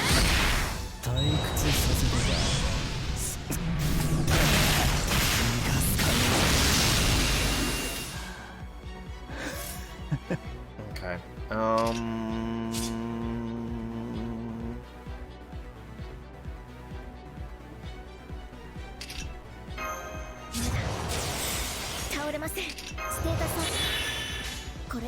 Do that. Save Lord Camelot. And then... 命令とな押し切ります。ささやか楽しみましょ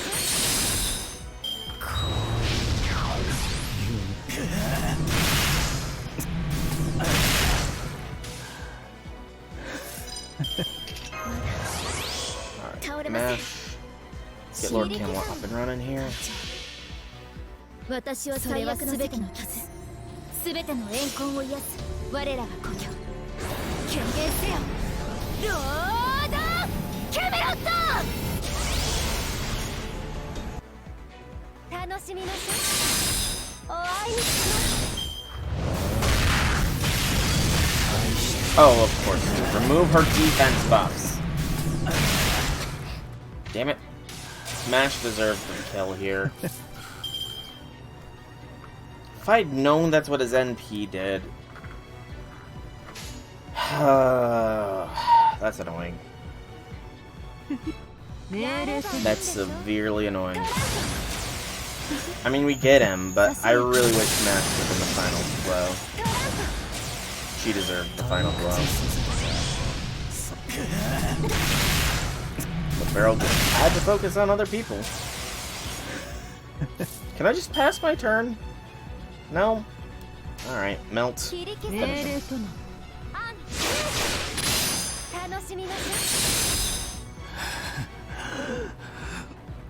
Really wish Mash could have been the finishing blow there. That was a sound. That was certainly a sound that we just heard. Okay. And after this bit of story, like I said, I'm going to be taking a quick break to use the bathroom. Though he was a mage, Beryl Guts' true profession and passion was killing. He learned the dark arts from his mother, one of the Magecraft world's rejects. And all witch. In the Mage Association, witch is not simply a word for a female mage. They are considered completely different creatures from humans. Supernatural beings by nature, witches created the Mage Association's Humana, or botany department, which studies curses and medicine, and were involved in the establishment of the first magic. But there are no witches present in the Mage Association anymore. As time went on, civilization developed further. They changed both their form and their way of life. Beryl Guts' mother was one such witch. The witches' transformations were myriad. Some returned to the earth, some to the past, and some joined the first. Mages thought these transformations were miraculous and spoke of them in reverent tones. Meanwhile, some witches abandoned their way of life and assimilated into civilized societies, with some of them falling so low as to become human. Witches who had fallen were treated with neither compassion nor respect. No matter what kind of magecraft or mystics they possessed, no mage would recognize them as human. As far as they were concerned, any witch who had survived the modern day as a human was no more than refuse. Hey Gran, why do witches die if they fall in love with a human? A young Beryl posed this question to the witch, claiming to be his mother one day. His mother, who more closely resembled an enormous toad in a robe than a human being, replied, Why, that's easy. It mixes bloodlines that rots our souls. We're fairies, you see. We don't give birth to children. I'm my own daughter. See? But I screwed up. I screwed up real bad. Why did I end up looking like this? Please let me go back. Please let me go back to my old form. Curse the Minster. Curse that little wench. So what if she's human as descendant? Does that mean she can do whatever she wants? Even though I screwed up, I'm the one who was deceived. If only I'd never met him. If I'd never gotten involved with a human, then I never would have been stuck with a brat like you. She apologized the moment the words left her mouth. I'm sorry, Beryl. I don't know why I said that. You're my precious son, my darling boy. It's okay, Gran. I know you don't mean it. Now don't cry. You can't see the stars in your eyes when you cry. That's your best feature, prettier than anyone else's. Beryl, oh, thank you, Beryl. You're the only one I can count on, the only thing I have worth living for. Beryl got lived with his mother, far away from human society, where she taught him all manner of curses and rituals. It's unclear how much influence these spells, most of which used as life is their chief ingredient, had on Beryl's personality. He learned things like how to track prey and how to make a witch's pot that could cross two living things together. He learned how to conceal himself, how to make deadly poison, how to turn karma into tumors, how to amplify pain, and how to borrow against misfortune. He especially loved spells that suited to assassination and torture, and his mother happily trained him. So there's no more spells you have left to teach me. I see. That's too bad, Mum. Then one day, Beryl put out his mother's eyes and left the force behind him. That's not too surprising for the little psychopath. After that, he did as he pleased. He sold his services as a mage who dealt exclusively in killing, and for a time, life was good. But eventually he had killed so many people he could no longer live comfortably, even in the underworld. Then, just as he was looking for a new place to call home, he was recruited to Chaldea by its director, Maresbury Anemosphere, and came to what be his third homeland, a base in the Antarctic. There he saw a creature so ugly he could scarcely believe his eyes. Whoa, you gotta be shitting me. What the hell's that? I thought Chaldea was supposed to be a humane organization about preserving humanity. So how does that thing figure into your mission, Doctor? This creature's ugliness wasn't a matter of its appearance, but rather its way of life. It was incomplete, like an eternally premature infant. Beryl laughed and said it reminded him of a balut egg. And on top of that... Hey, Doctor, what's that girl's name? I've seen a ton of people over the years, and that girl right there, she's something special. She might have a long way to go now, but one day she's going to be prettier than anyone else. It seems Beryl may have inherited his mother's green thumb, as he had a gift for growing flowers. He knew that this one might be as miserable slight now, but in 10 years she would bloom into something beautiful. And so he decided to watch over the flower's growth. It brightened his dreary days. Fuck you, Beryl. That said, I don't actually know the first thing about art. Whenever I go to a new country, I always make sure to visit the biggest art museum. I've seen a lot of renowned landscapes and paintings, but I didn't think much of them. I could tell they were well made, of course, but that's all. For the longest time, I figured I just wasn't the kind of guy who could appreciate beautiful things. But then... I fell in love, Mesh. I finally got to know who I really am. I don't hurt you because it's fun or because I hate you. I hurt you because I care about you. I hurt you so I can love you. That's the kind of guy I am. I'm just the type of guy who can only recognize beauty once it's been damaged. So I'm going to keep you safe from everyone and everything. I'm not going to let the Doctor or Maresbury have their way with you. I'm not going to let them give you a serious light. That was my condition for becoming their cleanup guy. Remember this, Mash. I'm not going to die as long as you're around. I'll always have fun in a world with you in it. Hard to believe, isn't it? I know. I can hardly believe it myself. But it's true. You're the most important thing in this whole world to me. So... You don't mind, right, Mash? I want to see you suffer more than anything. Beryl gut! Romani! Oh! Romani, what did you just do? Beryl Gut was taken into temporary custody and his access to that area of Chaldea was revoked. This was a year before the fateful day Team A embarked on their first experimental ray shift. Good job, Romani, keeping Mashu safe.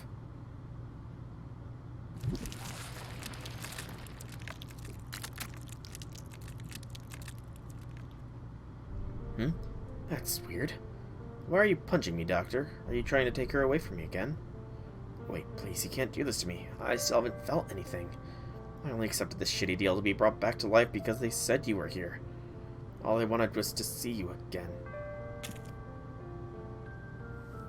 Take one more step towards her. And it's okay, Master. You can't do anything anymore. I don't care. Punch. Punch! That's it. Those eyes. Those eyes are beautiful. You've got to take good care of them. You've only got 2 after all. You don't have to run. I'll keep you safe. Punch him. Do the finishing move. No, you don't. You don't have a heart. No, he doesn't. Don't understand what you call love, Beryl. And I don't think anyone ever will.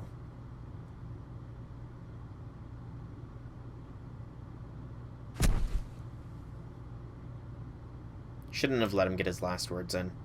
We really shouldn't have. But he's dead. We could have killed him with our own hands, but it's fine. Like I said, I'm going to take a brief break here to go to the bathroom, so I'm going to run a 3-minute ad real quick. Alright. That took a lot of AP, holy cow. Even though I leveled up, I'm at 182 out of 142. Alright, so let's continue with section 29. No battles for the 7th arrow of this. Beryl is dead. Let's see what we got next. Looks like we're reuniting at Salisbury here now.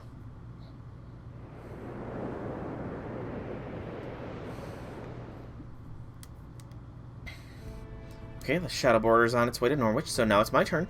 I'll be back in 20 minutes. Right, I know you said Salisbury is the safest city in Britain, so I'm sure you'll be alright. But are you certain you don't want to take along a bodyguard or two just to be safe? I know Captain and the Marines have to stay on Storm Border to make repairs. But you could always ask Grimmer Artoria Caster to go along with you, no? For that matter, while it pains me to say it, I could have Holmes accompany you too, or even go with you myself if necessary. You, Gordy, but I thought you hated singularities.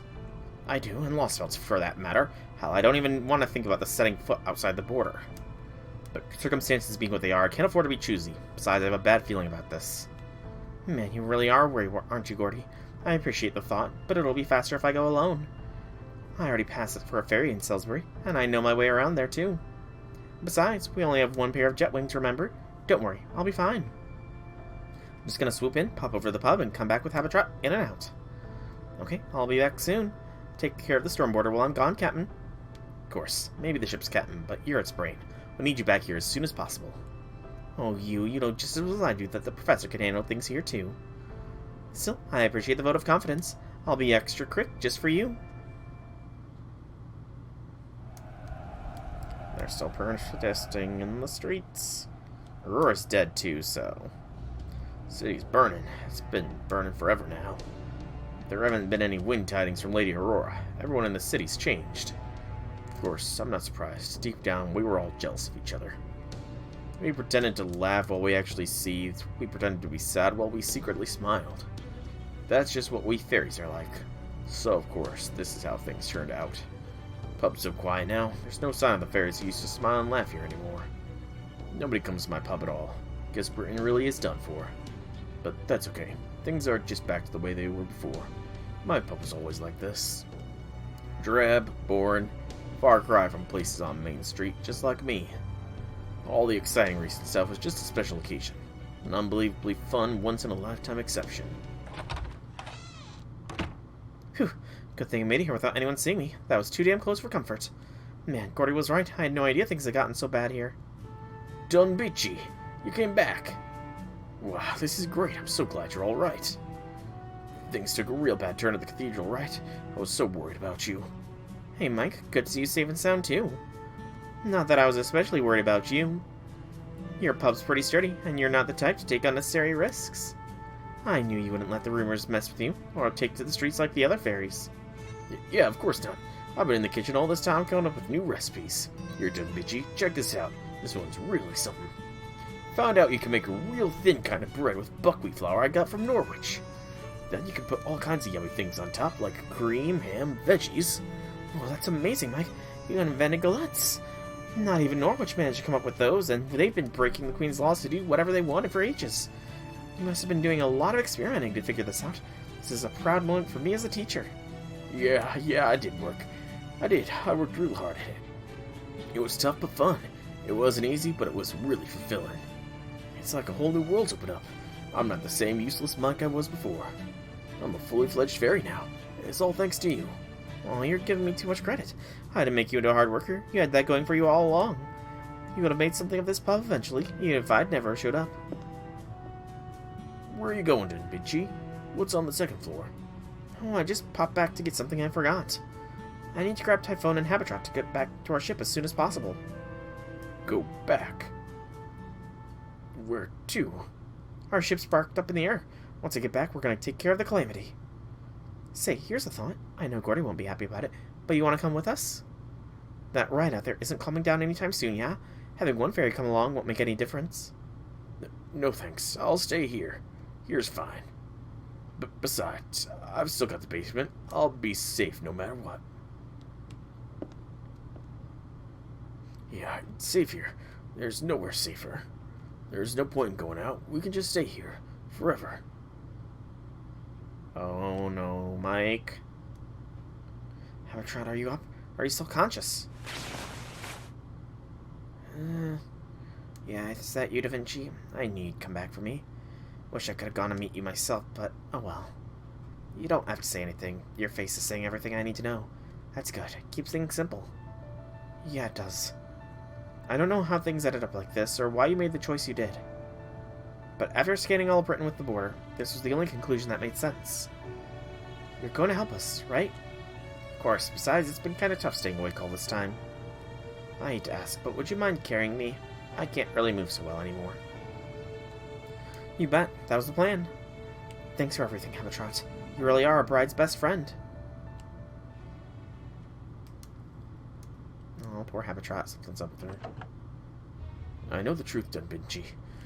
I know you're not a human or a fairy. But I don't think Soul or any of the others do. You're stronger than a human or a fairy, but your life's much, much shorter. And pretty soon it's gonna end. Hey, Ouroboros, welcome to the stream. Happy things, happy things. Okay, I got Typhoon Mark 2 too. Now I better hurry. I've already taken longer than I meant to. So why not stay here? That way you'll live at least a little longer than if you go back outside. Oh no. Mike.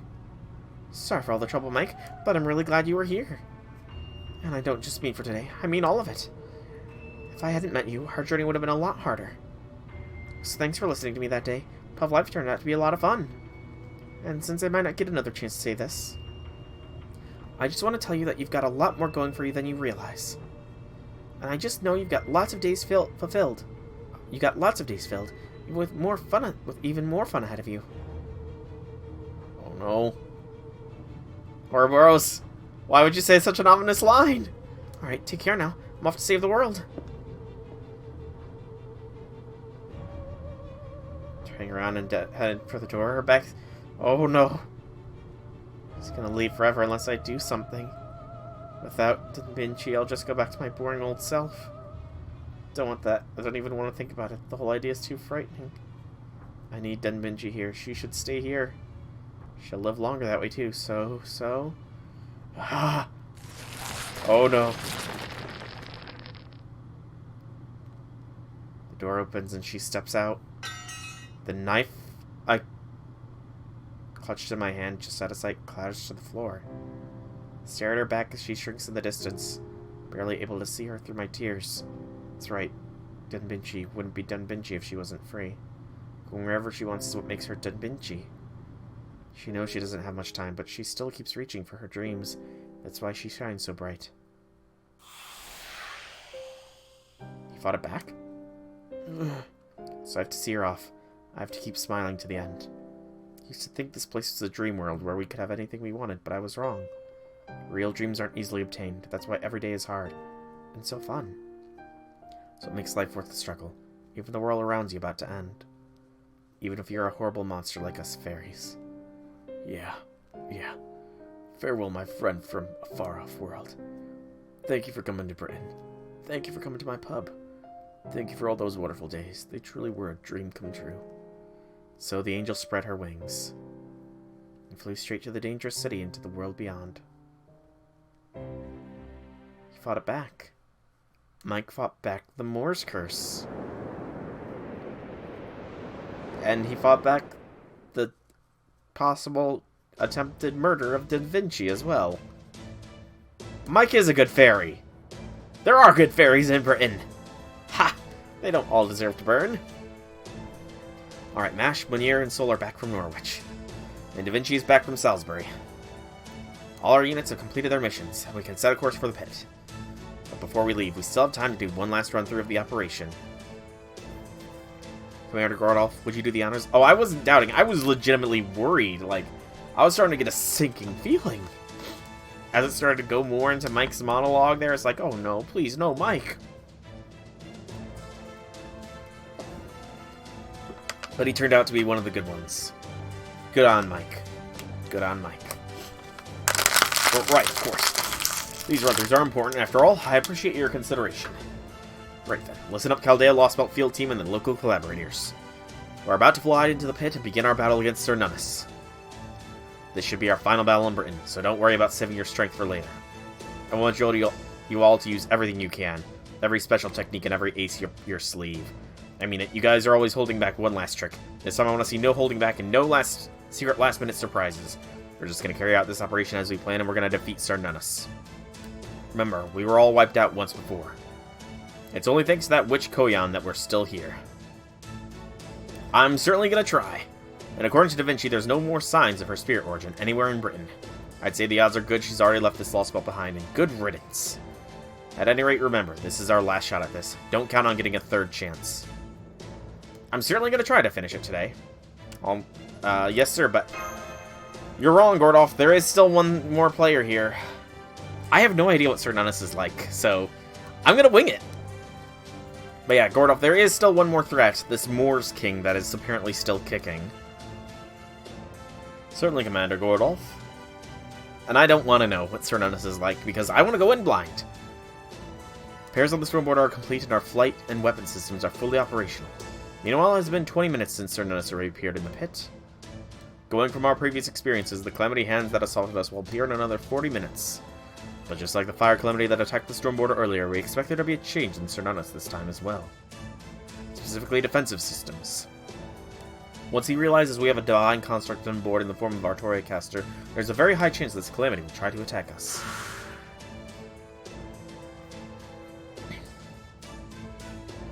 And since it simply isn't possible to evade all those cursed hands, this time we'll pour everything we have into a defensive anti-curse layer and take them directly. Is that correct, Grimmer? Yep, you got it. I'm gonna put a meditation spot, well up on deck. Proxy or not, I'm still the god of wisdom. If I really concentrate, I can turn this whole ship into a sacred ground. I couldn't do much against Albion's thermic rays, but I could definitely hold off spiritual interference. So I'll take on Sir Nunus' curse, his anger, myself. He and I are both Celtics, so it's the least I can do is hear him out. There you have it. With Grimmer the Sage's help, the Storm Border can get up close enough to Sir Nunus to fight him. Last time we destroyed Camelot 50 minutes after he appeared, so we'll need to defeat him before that happens. Our combat team will consist of Sol, Mash, and Artoria Caster. Though naturally, since he'll be on deck, Grimmer will also participate as needed, as will Chaldea's servants. You have 30 minutes to win this battle, starting now. Do be sure to keep that in mind, Master Sol. We just passed Oxford. 5 minutes until we have visual on Sir Nunus. Should I keep going straight, or should I make a little detour? No need for a detour, Marine. Grimmer, prepare for battle if you would. It's time for us to get rid of the final calamity. There's still the Moor's King!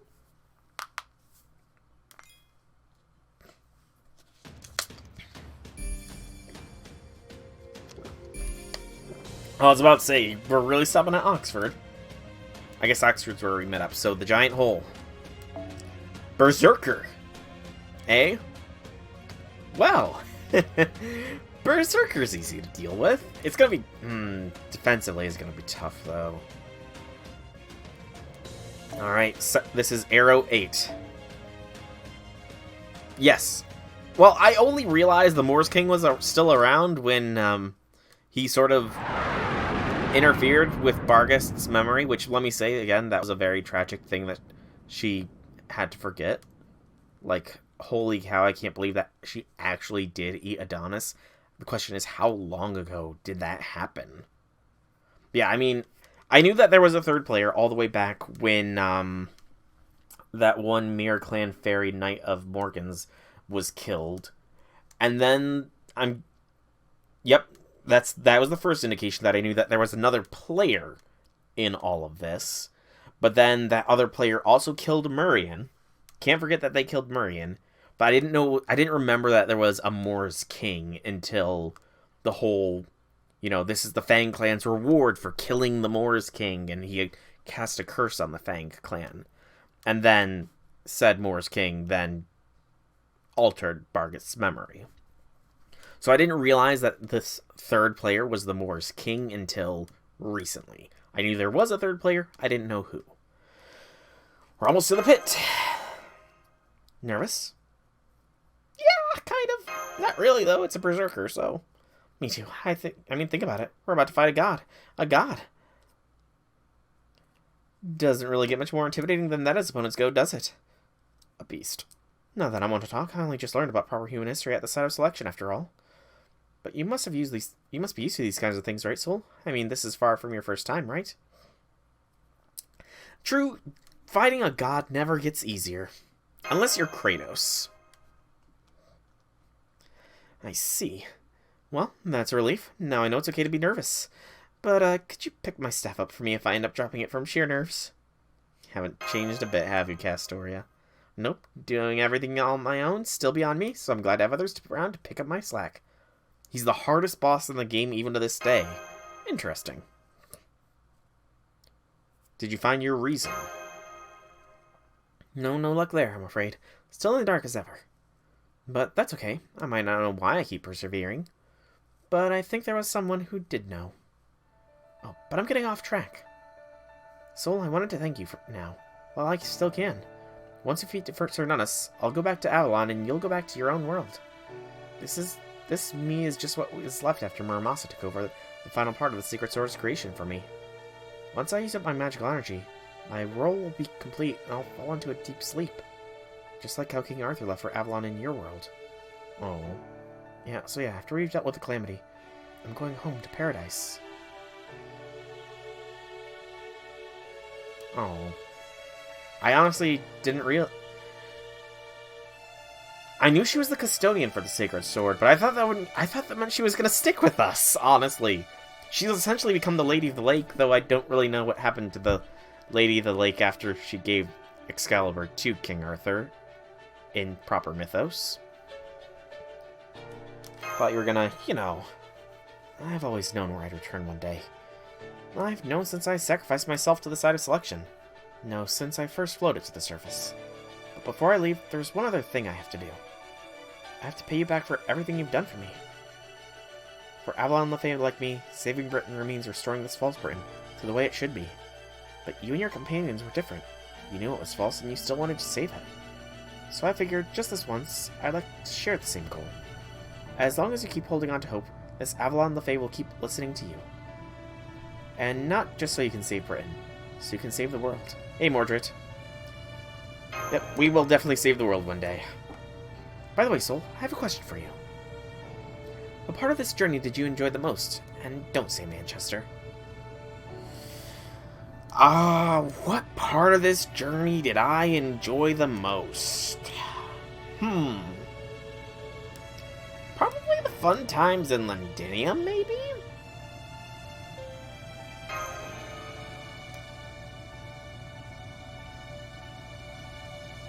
Ooh, These are choices. Okay, so these are the choices. Finding out the Child Prophecy, that wasn't that fun. Diving in the river, I think making that horrible monstrosity in Edinburgh, that was hilarious. Oh, yes. Yes, that was the best moment of those three. Me, let me think. I was definitely the most fired up for the chocolate making and the most shocked in Norwich. But I think my happiest memory was in the Welsh woods the 14th day after we met. That was when we shook hands for the 3rd time. Bargast was a pain. It took me a couple of tries, and in the end, I ended up using a ley line stone. Because, fuck buff removal. The buff removal screwed me so much. as did the stun. Buff removal and stun were... Oh, the backstory of Bargus was so fucking tragic. Like, good lord, Bargus had such I want to know how long ago she accidentally ate Adonis.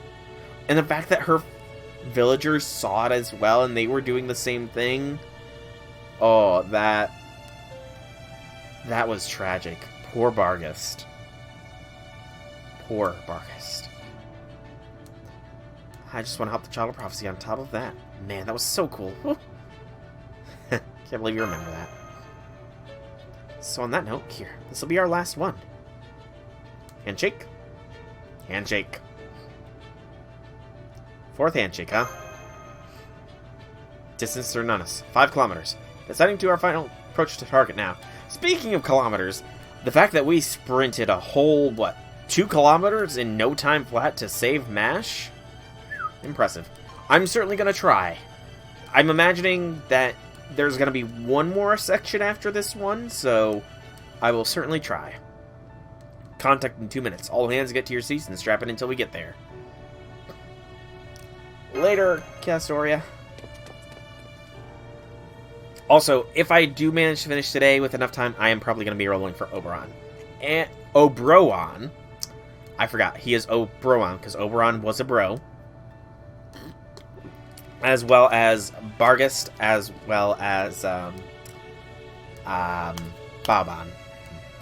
But yeah, I mean, I was warned not to roll for Oberon until after I complete, so I'm guessing much like how, I'm pretty sure you said it, Mordred, that Morgan has a different line after completing Avalon LaFay.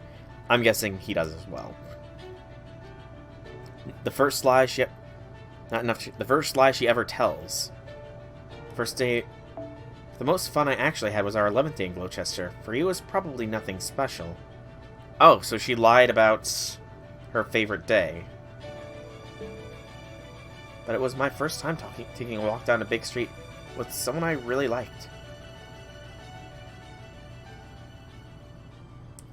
Yeah, we're best friends. Or we're friends, Castoria. I mean, you could have more than one best friend, so yeah, I'm fine with being friends with Castoria. We have a visual on Cernunnos. Lookouts. Status report. Target's making a move. Picking up multiple magical energy signals from the bottom of the pit. It's the Curse Hands. Putting up anti-curse layer and anti-misfortune barriers now. Oh man, are we sure that'll be enough? They're pouring on us at us like Niagara Falls.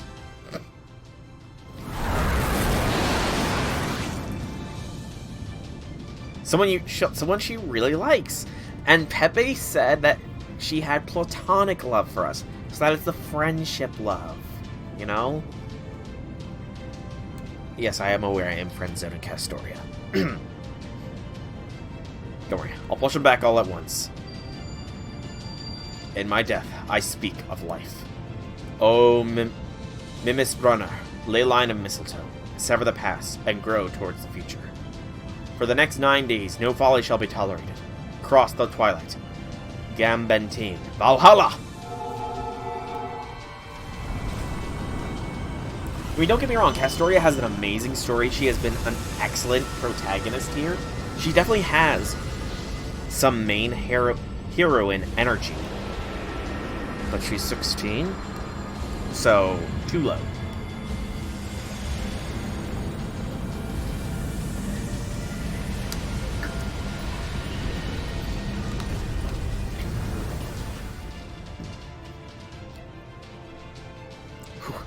Those cursed hands just turned into light and vanished. We're canonically the same age as MASH, and MASH is canonically born in the year 2000. So, technically, MASH is old enough. There's a second wave incoming now. With that working for us, we shouldn't have anything to worry. So yeah, I know that canonically we're like 19 or so. Oh boy. Jiminy, counter my retaliating curse. Hey, Ku's mimicking Odin! Chaldea, Soul, you're not getting another shot. You need to finish this now.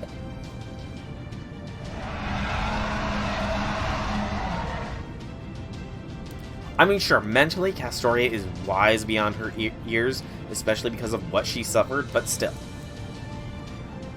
Absolutely. The armor may provide some protection, but we can't avoid the atmospheric magical energy contamination. Master Soul will therefore remotely summon servants from the command room to aid in battle. while continuing to provide Miss Caroline with magical energy. Let's begin our final assault, our fight against Cernunnos. It's time to bring Britain's calamities to an end once and for all. Alrighty. Okay, I'm just gonna say it. As much as I would love to bring MASH in here, I think Castoria is the better choice. Just because the sheer protection Castoria can offer. Alright, reset the party. So Berserker is the class of our foe. Now, I do have some options here. I could go Berserker myself and cry because that will be punishing for me. Or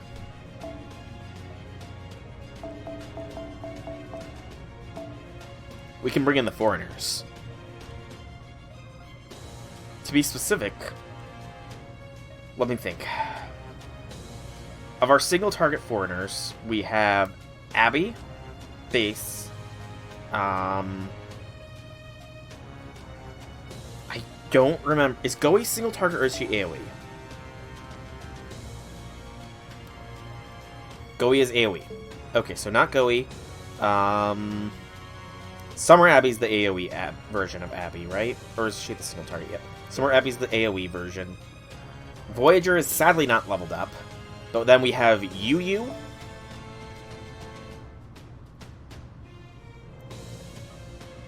And Achan is AoE, so not Achan.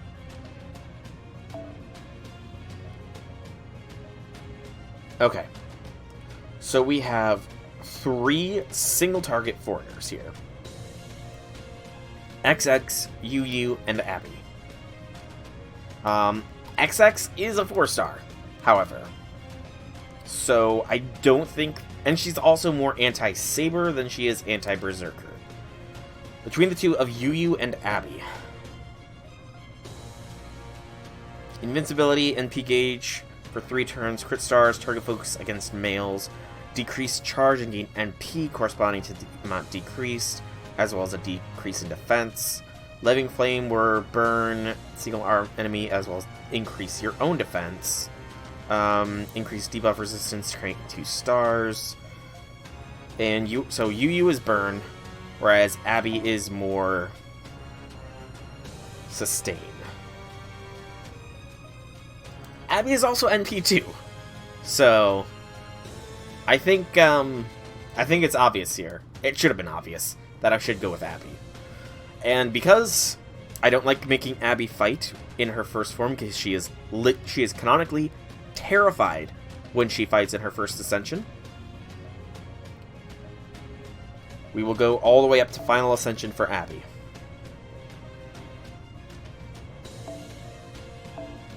So that way she is not scared.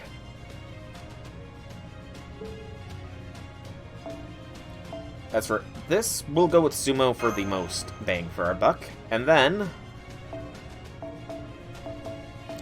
let's bring in the support squad for Abby.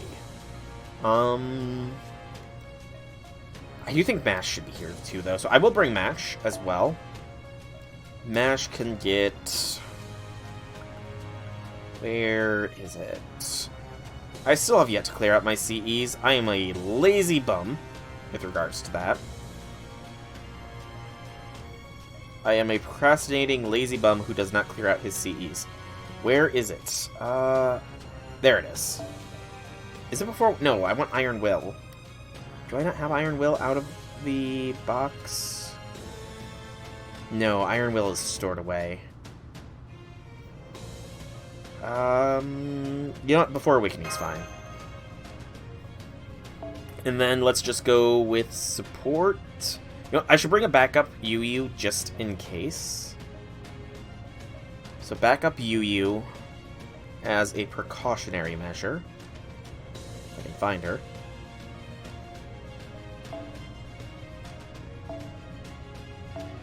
And then we will bring in Waver, Merlin.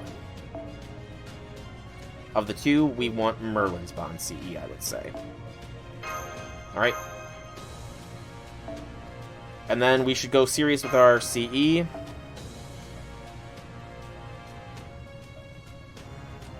I think a stun is probably best choice here. Alright, let's see how this goes.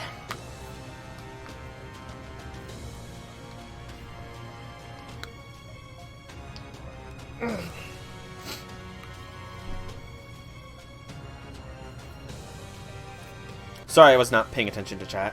Oh, here we go. Calamity of the Curse. Sarnatus.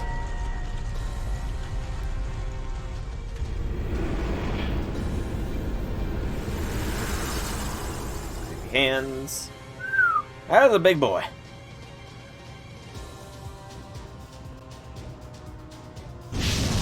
Layered Curse Fabrication. He has buffs, and just applied a bunch of curse to himself.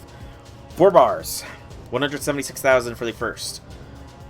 Support Castoria will activate Child of Hope. That's what I wanted to know. Mental Corruption Fae. Increased debuff chance against Fae. Layered Carrion Curse. Resistance to all attacks. Effect is based on the number of Layered Curse. Increase attack for yourself based on the number of debuffs, and nullify... Increase attack based on the number of debuffs, and nullify incapacitation, and apply a state to be immune to debuff removal. So I chose the wrong Mystic Code. Okay. Resistance to all attacks based on the number of curses. Triggers on each turn. Inflict Layered Curse to yourself at the end of each turn. Activate when attacking. Chance to apply Layered Curse to yourself. Layered Curse. Apply a state where remove 1 Layered Curse and restore HP. Inflict Layered Curse Corruption and decrease removes 1 Layered Curse. Restores HP. Inflict Layered Curse Corruption for 3 turns and decrease defense. Ooh. That's... Okay, so... How many of these does he have? 2, 3, 4, 5... 6, 7 layered curses he has. He has an increased defense for each one he has on him. He's immune to stun. Okay, this is challenge. This might be difficult. This has good potential to be difficult here.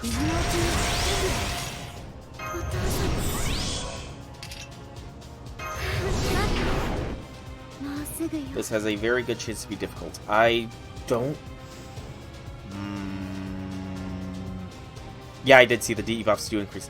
So he has an increased attack and defense from all of these debuffs he has. And he has... I thought I counted 7. Did I just miscount? 3, 4, 5, 6, 7. He has 7, but only... Unless I'm missing it here. Okay, yeah, my brain's just playing tricks on me. Alright. So... Question is, should I NP with Abby straight off the bat or not? Removes buffs for a single enemy. He has no buffs on him right now.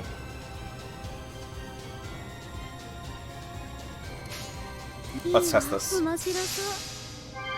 Grimmers support Great God's Altar, so he can heal him. Oh, that's not a lot of damage resistance. Okay, never mind. That's a lot of damage resistance now. And he's healing with each attack.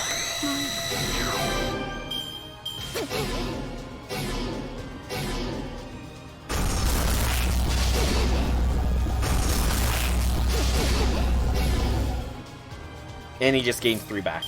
Son of a bitch. Okay, Layered Curse Corruption. Decrease HP at the end of your turn. That's a bitch. That is straight up a bitch. Okay.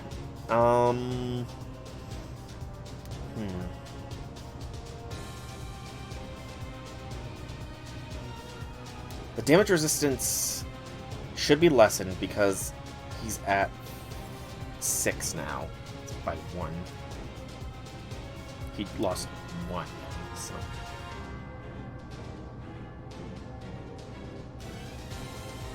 This is a puzzle fight more than anything, isn't it?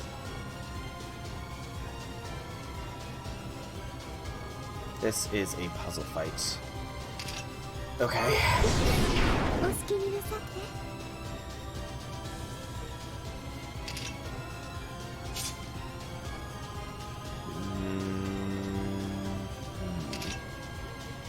I'm gonna test. Is he stun resist? He is stun immune. Okay.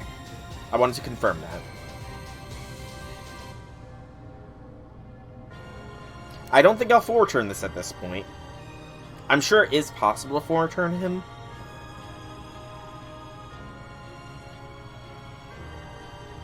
I'm just trying to think of the most optimal route forwards here. He's inflicting a lot of curses. Well, my Mellow Scene is level 1, so that would certainly be quite the feat, Mordred. That would be quite the feat for me to full return with a level 1 Mellow Scene.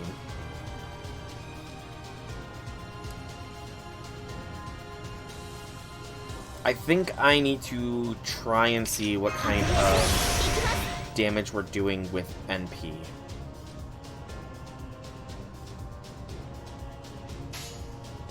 We need to remove another one of the curse stacks, though. So go like this. I didn't even see what Grimmer did there. I was not paying attention. I was getting the level up dock open. 2 more for Sitanai, and 1 for Melusine. I think I know who you prefer, Mordred. You clearly prefer Sitanai over Melusine. That's not bad damage for the amount of stacks he has. どれほど遠く汚れても私は星を探すのです。さあ幕を開けてアラウンドカリバーン。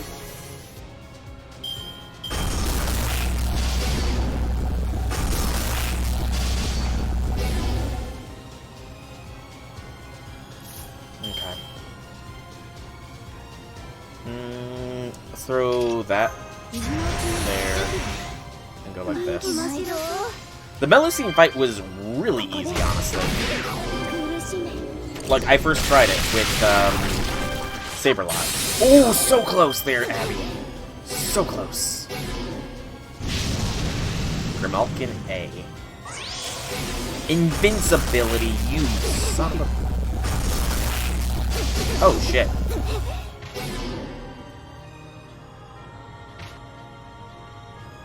How long is that invincibility? 1 whole turn. Damn it.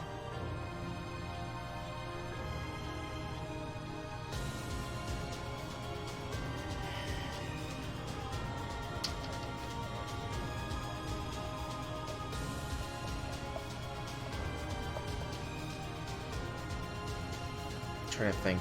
Best way to go about this. We need to remove those curse stacks.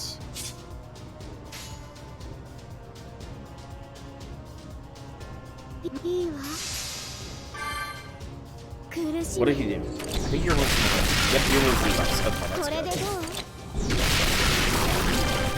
good. Can't stall you from the average. Well, this is... Honestly, this is more of a test run to see how things go. Okay. Okay, sure. Sure, Sir Nunus. Sure.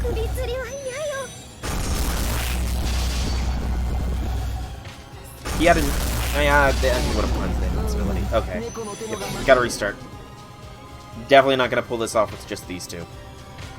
But, what I can do is I can see what the break's gonna do. I can get knowledge by finding out what the first break bar is gonna inflict. So do that.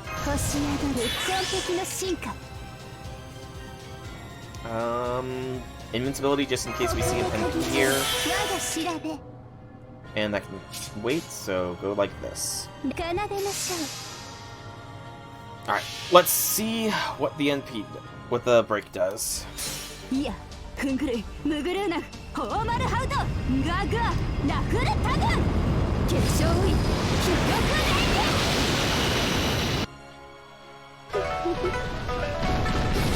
know, I was actually a little bit worried that, getting rid of some of that layered curse after the bar had been broken would heal him a bit. That would have been ironic. Large range magical energy contamination. Seal MP, seal skill. Okay, that's... Admittedly, that is annoying. an NP and skill seed.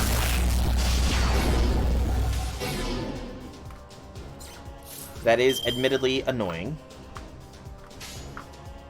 But it's just one turn. I can deal with one turn. Good debuff removal.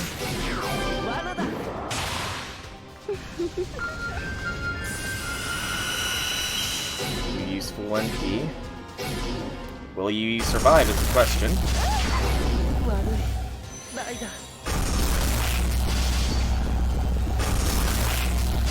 You will indeed survive. Okay. So we're about to take an NP here, but we get to at least see what Cernunnos' NP does, and maybe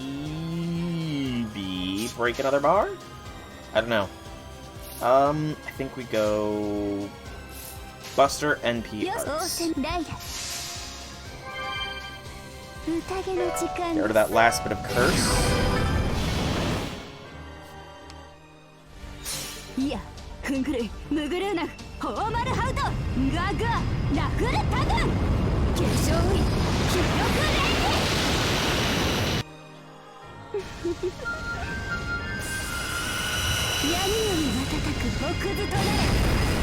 Okay, what will the second break do?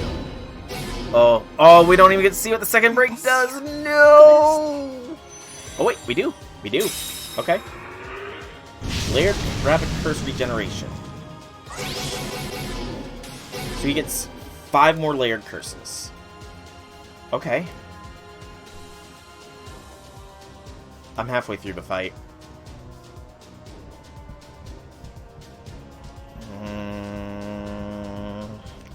Could use my last Leyline Stone. But he's full charge. Yeah, I used a lot of Leyline Stones. I used most of them in the early game when I had my heavy restrictions. I used one against Barghest, the final fight. But most of them were used early game. Okay, let me think here. I think that using a Leyline Stone might not be a bad idea here.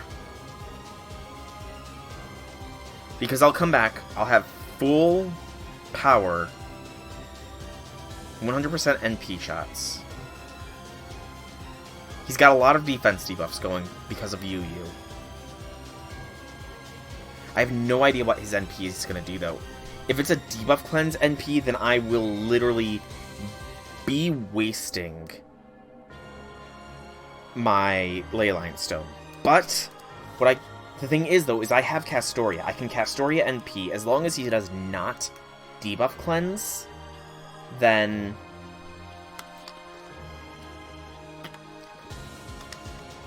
you don't think I should do it?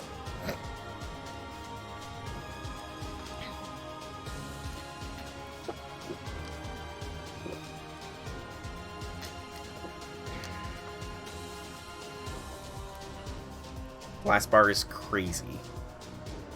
The thing is I don't know, like, unless I just chain Abby's NP back to back to back, I don't feel like I'm gonna get to this state as easily. He only has the 6 curse stacks right now. Plus, while I am sure that the King of Moors fight is still to come, you guys have said this is the hardest fight in the game.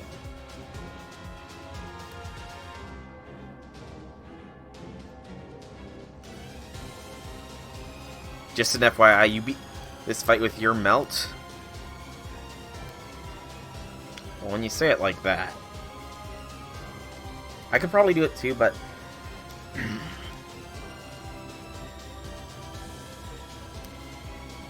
I think I'm gonna use the Leyline Stone here. Because I'm not gonna try. I'm not trying to style on it. If I wanted to style on Cernunnos here, I would not use a Leyline Stone. So, yeah. I mean, I'm not playing this optimally. If I was playing this optimally, I would not be, I would have most of my servants leveled up. Trick is to cut your losses smartly. You need to break all his bars down to the last before you need to revive. You guys, fine. You guys are bullying me You guys are bullying me into not reviving just yet. I kid. I will graciously listen to your guys' advice. Excuse me. Yeah, I'll listen to your guys' advice here. Right, skip the cutscene. Okay. Castoria, then. So the question is, how can I improve this? Well, I did break 2 bars! I literally had 2 bars broken! Okay, so how can I improve MASH here? Before Awakening is a pretty good one. Here. I don't think I can get better than Before Awakening on MASH.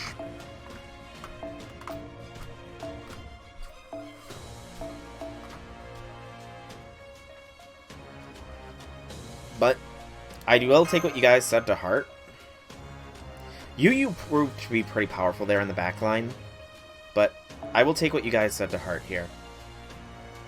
And I will go with Melt. I will use my Melt. If you did it with your Melt, Ouroboros, I think I can do it with mine.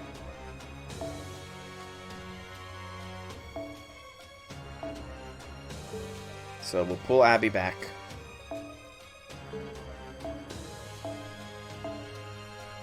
And replace her with Melt. In this instance,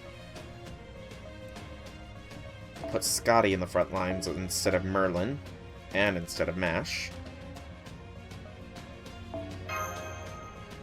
MASH can have Sumo for a quick swap in for a burst of stars for more. No, Waver should get Sumo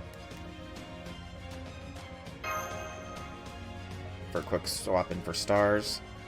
Melt, meanwhile, I think I need to scope it. I think I need to K-scope Melt. Okay. Let's give this setup a shot. I'm kind of curious as to how much damage I'm actually gonna do through most of his curse layer protection.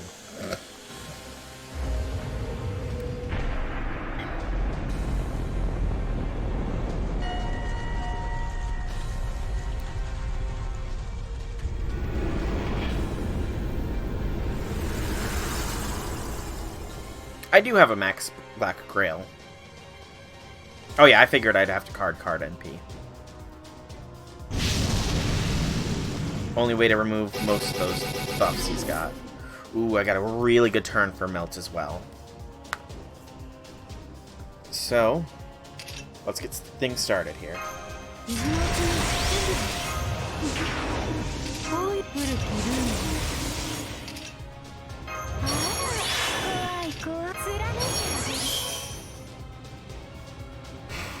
I'm just trying to think, should I Melt Virus this? I don't think so.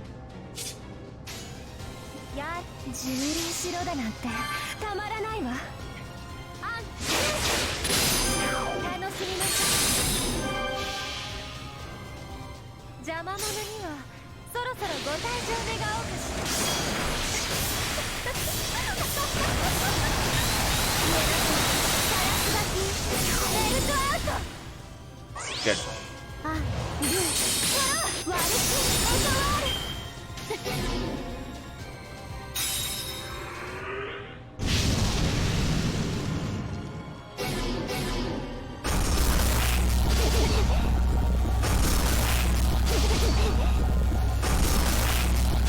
There goes Scotty.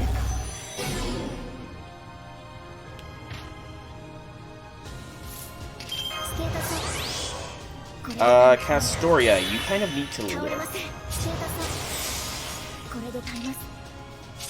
I hope Castoria survives the curse, is all I can say.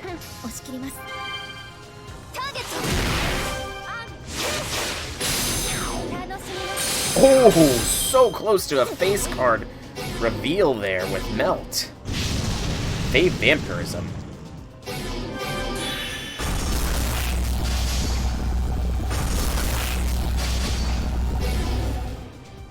Melts very nearly had a face card reveal. Okay, trying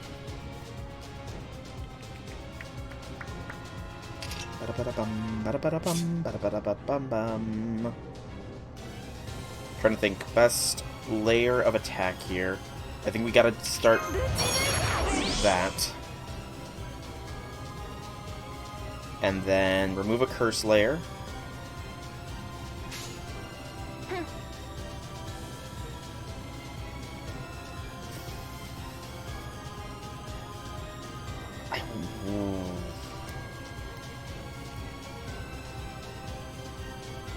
I don't want to... I could go Buster, Castoria, NP, get the cleanse, but that's not going to guarantee Castoria's survival here. And I need Castoria to survive so that she can buff up Melt, so I think what I've got to do here is doot. No, wait. First, doot. Wish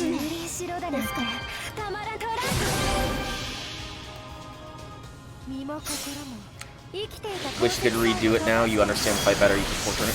Well, does Cernunnos come back for a memorial quest, perhaps? He definitely seems like the kind of battle that would come back.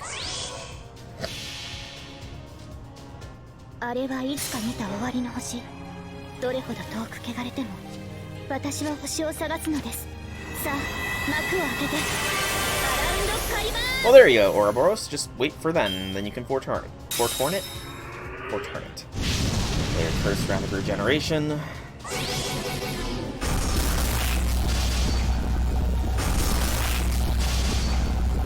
Good. Castoria survived.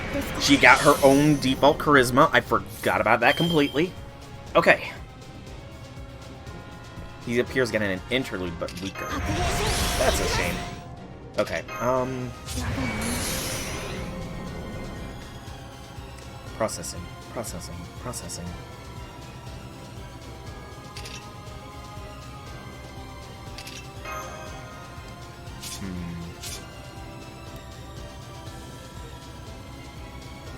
Castoria's done her part. How much do I still have the crit ups for 1 turn, same thing with the MP strength up. So I think what we do...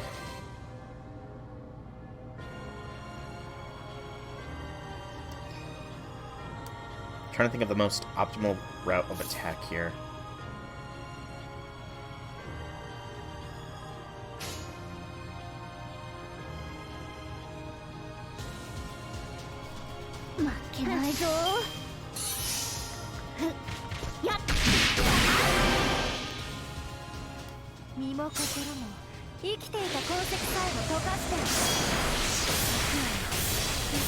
Now that's some pretty thick layer curse protection.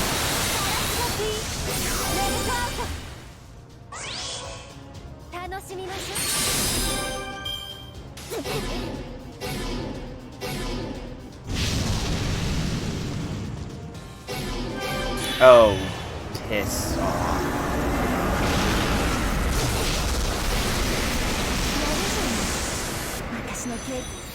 Frickin' hell.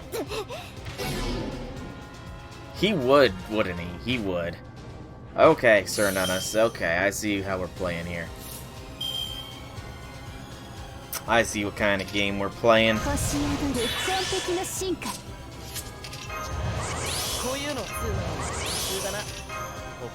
Thank God I did not just mispress there.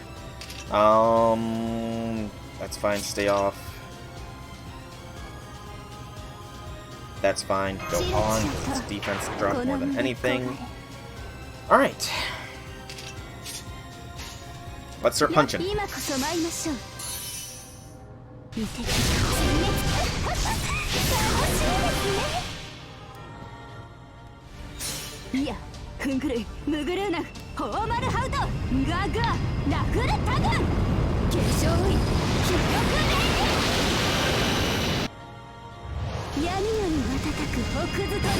I think I'll break this one. Maybe. Because that was a lot of defense depth. Oh, ouch. Ouch. Ouch. That hurt. ないだ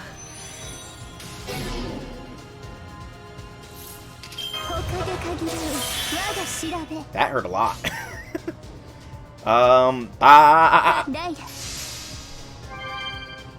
見て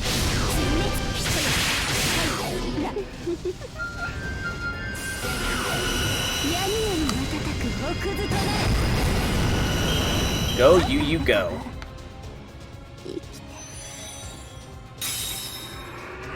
That's a buff bar there, ain't it? Okay, so his final thing was just more curse stacks. Okay, that's manageable.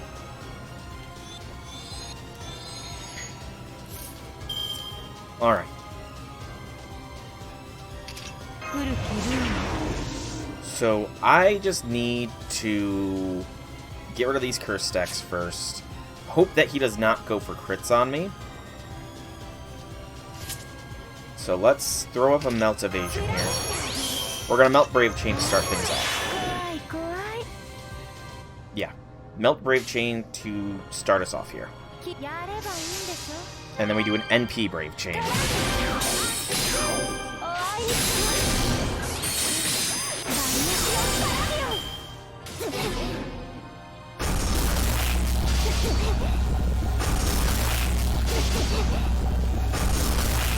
Son of a bitch.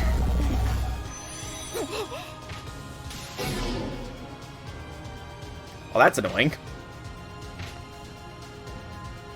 That is quite annoying. Okay, we're fine. We are fine.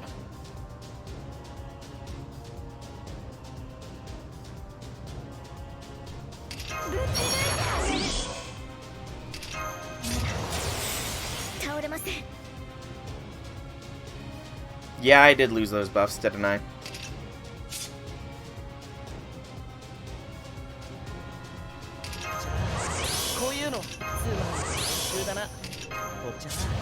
It's not gonna happen again. Just trying to think of the optimal route here. And optimal route has been found.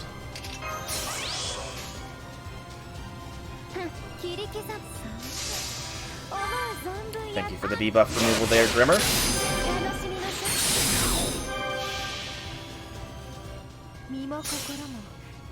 I didn't think I would lose them all. Cernonis did a lot more damage than I expected.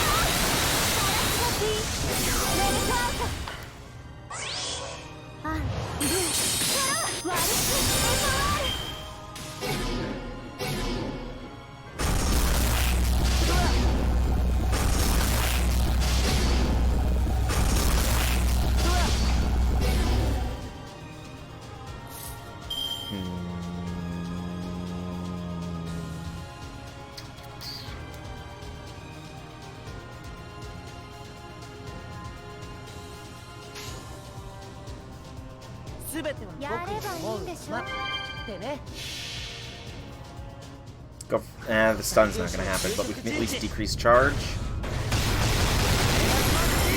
As well as defense. Ooh, if we had crit with both of those melt hits. And of course he gets the invincibility.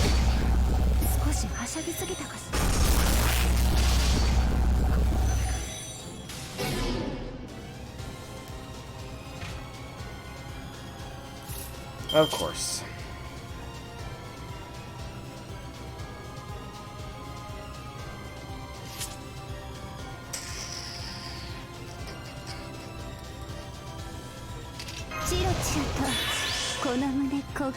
True, a win is indeed a win. Let's stop the NP from happening anytime soon. Sadly, I don't have a Pierce invincibility. We do have an invincibility. Mash. Brave Chain. Get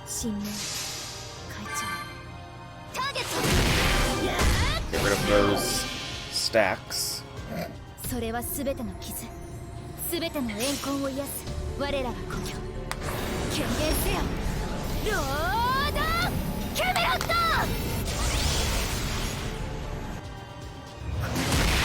倒します。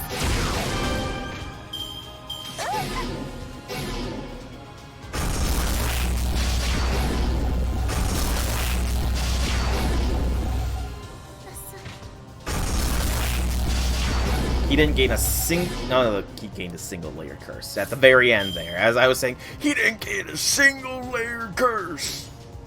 Yeah, I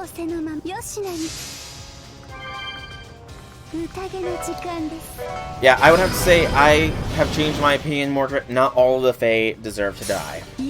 And that's mainly because I am listening to what Percival said, where, you know, there are both good and bad people, as there are good and bad Fae. There are good and bad Fae, just like there are good and bad people out there. So we should not judge the whole race by the actions of the few in power. Honestly, that wasn't as hard as you guys were making it out to be. I was worried this was going to take a lot more attempts to figure out. You know? I mean, it was definitely a difficult fight. I did have to use a revive there. And I was down to my my second round through, but it's not the first time that happened. Like, that wasn't as bad as I was worried it was going to be. But final arrow of section 29. Let's go.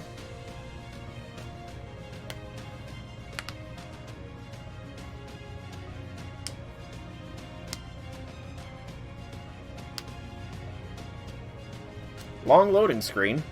Am I about to summon Sir Nunus as a servant? Oh yeah, I've been paying attention to the map. That's why I zoomed in there just then to see if Sir Nunus had disappeared from the map.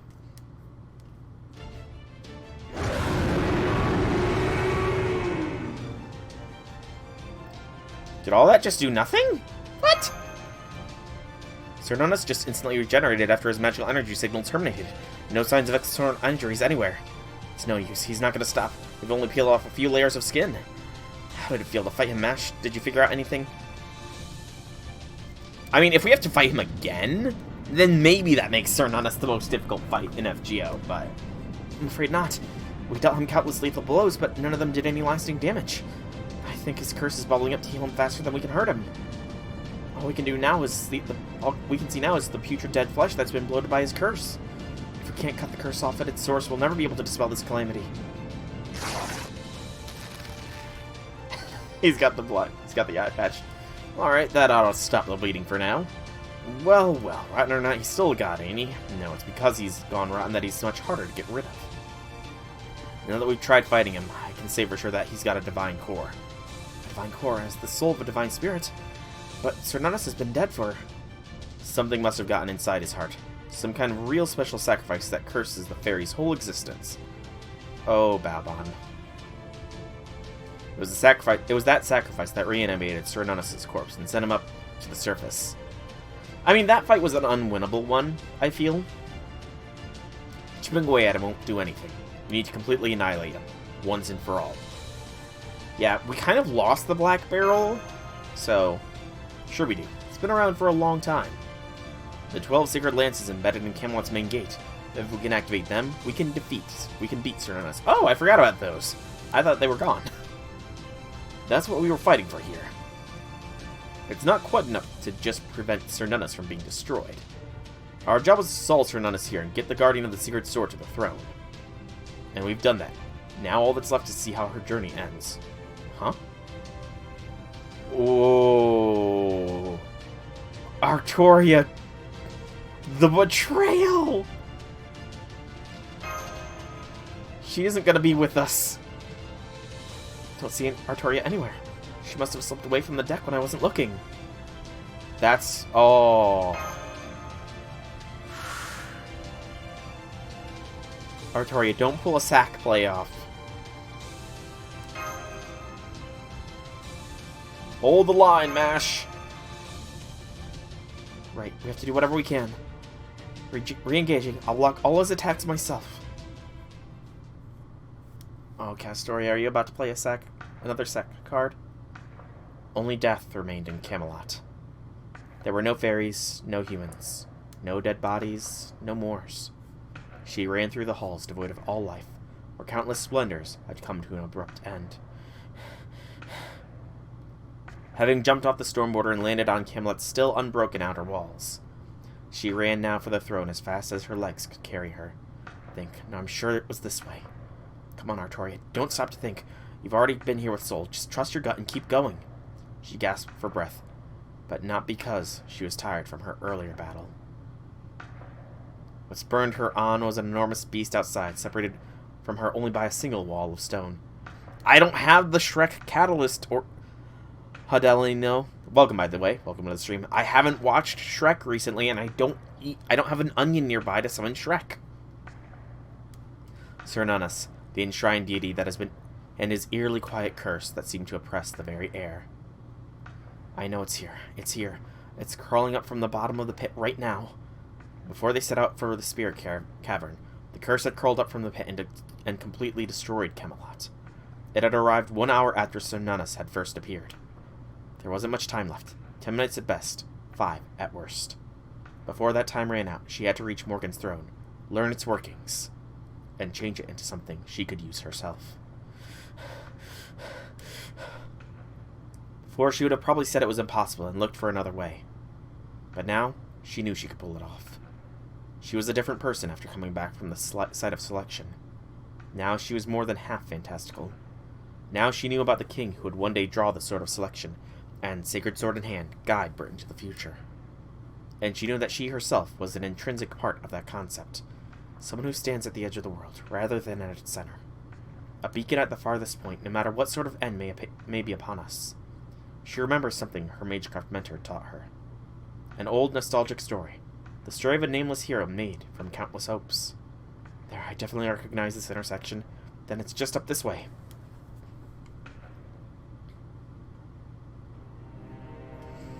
Ooh, that's a sight.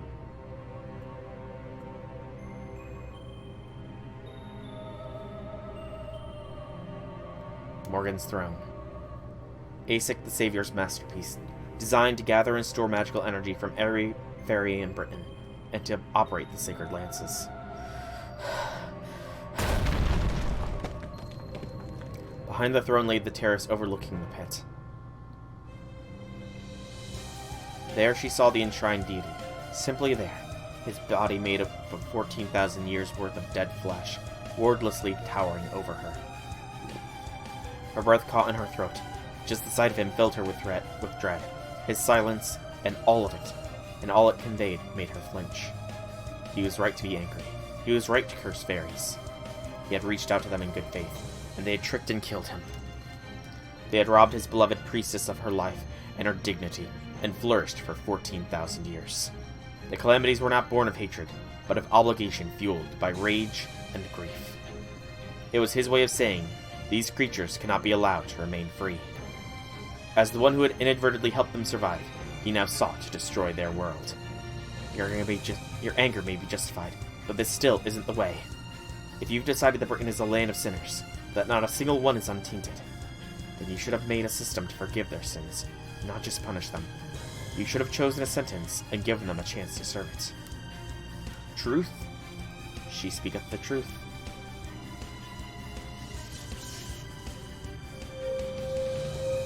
She turned her attention to the throne, becoming one with the 12 sacred lances embedded in the gates.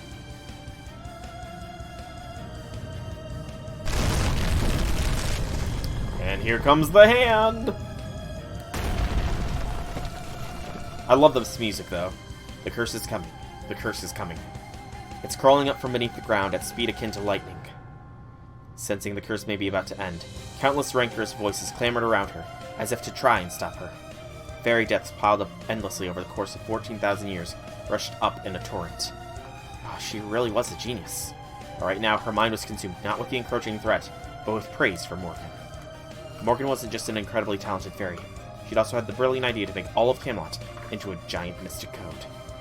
And even though the spell to make it was utterly massive, its connections to her magical circuits and magical energy circulation were still absolutely perfect. It was the work of a prodigy without equal. It was no wonder she had been the greatest of the Avalon the Fae. The problem was, the whole system had been designed with the intention that said genius would be its operator. Oh, screen. I think this might be the thumbnail for this one. I think I might have found this episode's thumbnail when it goes on YouTube. A surge of magical energy ran through her body. Lacking sufficient circuits to use all 12 sacred lances, the magical energy flowing from the throne burst around her in a shower of sparks. It dilated her blood vessels, nerves, bones, and muscles from the inside out. Her consciousness shorted out, her eyeballs ruptured, her lungs burned. It was all she could do to keep her knees from going out. This isn't so bad. This time she wasn't going to run away. She knew it was going to work. Rongomeniats, locked and loaded. Round table lancers, weighing anchor. Great anti-calamity rite open. O lances of salvation, become the reins of Orkney, and wash away all sins. And Morgan still called back to her home in Orkney.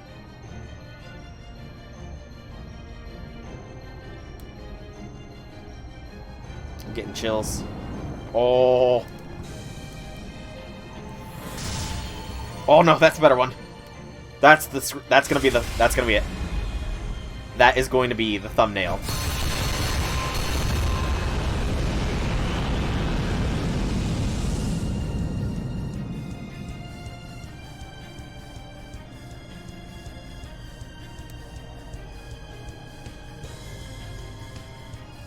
Oh. That just disintegrated Castoria too, didn't it? She disappeared after. Nope, she's still there. The lances had the necessary firepower. They had the strength to turn even Camelot's impenetrable walls to dust. But they still weren't enough. They still were far too weak to destroy all the layers of curse that had accumulated over the millennia. If any fairies had been here, they probably would have laughed. They would have said something about how even the great High Queen Morgan's own weaponry couldn't kill a god. No, it's not that. I'm just not using them right. She narrowed her now useless eyes and swallowed the blood she had coughed up. Her anger was not directed at the fairies, or even Sir Nunus. She was angry at herself for still holding back, for still clinging to the possibility of going home. Don't you dare wish you could stick around just a little longer. You've already had plenty of time. I was supposed to disappear at the site of selection. The only reason I've lasted this long is because of my companion's sacrificed himself to give me an extra bit of time. I need to use everything, every last bit of myself, both past and present. That's the whole reason I've come this far. Rongomenia was Morgan's spell. Of course she couldn't make full use of it. The sacred lances may be beyond her control, but she could still make use of their structure. If they were essentially cannons, then all she had to do was load them with different ammunition. Having returned from the site of selection, she was now the essence of the sacred sword, so the new spell must be change the circuit from the throne to my heart. Change the magical energy used from Camelot to the Avalon Lefay. Change Rongomeniat to Excalibur. Tens of trillions of cells burned with pain, as though the entire universe had been set ablaze. A number of cursed hands stretched toward her, making their way to the throne room's terrace. In her mind, accelerated though the intense pain, a single moment lasted for eternity. And she slowly recalled the memories of what she used to be.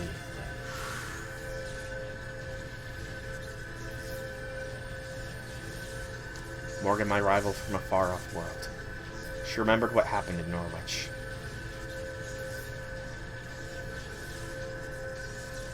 Castoria really has grown as a character. She did not regret what she did or didn't do.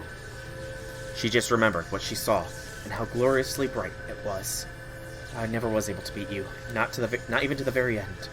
I couldn't show you who I was through my strength, or even say anything back to you.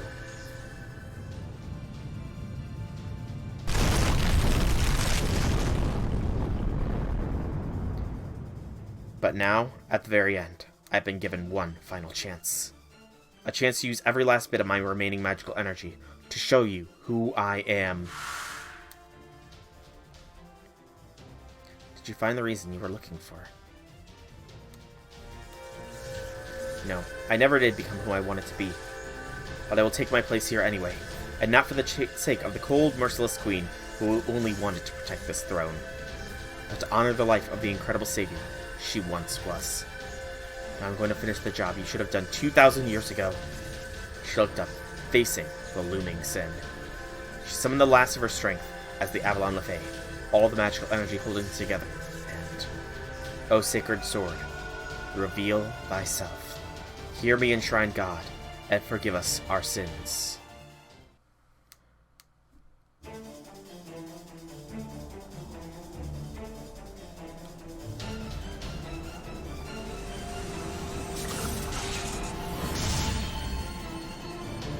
Are they going to change to gold?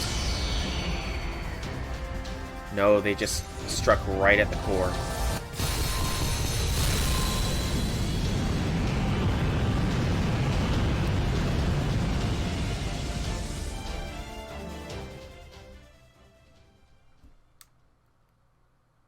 Excalibur, indeed. Oh. There she goes. Sleep well indeed. All that remained was her mistletoe staff, resting across the winter throne like a sword. Its purpose fulfilled. Sleep well, Avalon Lefay, indeed.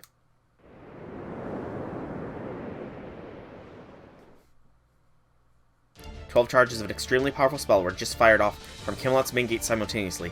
They're all direct hits. Cernunnos' spirit origin signal just changed from negative to positive. 90% of his outer crusaders have been blasted away. Oh, I can see something. There, it's his divine core. I'm sensing a ton of godly energy from it. Cernunnos' core. Well done, Artoria Kester. Although, is it just me, or is his nearby flesh wiggling around like it's trying to regenerate? It's not just you. It's already started to regenerate. Not even the Rongominions were enough to beat him. We only have 6 minutes until Cernunnos is back to his old self. What do we do, Captain? If that's a divine core, our normal weapons won't be able to destroy it. Da Vinci, order the rest of the crew to abandon ship. You can use the Shadow Border to escape. The Nemo series and I will stay here in the command room. As soon as we've confirmed you're all safe, we're going to ram the Storm Border into the divine core at full speed. But that'd be suicide. No, absolutely not. I can't let you throw your lives away and this ship. There's no time to argue, and this isn't up for discussion. Come on, Sol, you need to hurry up and... No, that won't be necessary. Now that Cernunnos' divine core has been exposed, this operation has played its part. Sol, would you hurry up to the deck? Mash is waiting there for you. She can't slay a god without your command spells. Catch my drift? Wait, we don't have the Black Barrel, though. The Black Barrel's gone, Da Vinci! Yeah, Nemo does try suicide as an option quite a lot. The target's divine core is finally exposed, but the rate it's regenerating it won't be long before it's hidden away again. Artoria gave us an incredible opportunity, and I had the means to take advantage of it, but now there's nothing I can do, and it's all because I was too much of a coward. Hello, Georgie PNG, thank you very much for the raid. Welcome to the stream. It looks like you are just in time for us to slay a god. If I just hadn't run away from my choices, from my responsibilities, then I could have... Man, you're really broken up about this, aren't you? I get it. You were running away from fighting back then. It is going well. It is going well. Just finished fighting Cernunnos. Had to use a leyline stone, but I have not rolled for Oberon yet. I'm going to, though, after this. I was told not to until after I finished Avalon Lefay before rolling for Bro on, because Oberon, he's a bro. No matter how brave or heroic you were at your core, you still hated fighting. That hasn't changed. But what has changed is where you're looking now. Now you know what you're fighting for and why. And that means I don't have to keep holding on to this for you.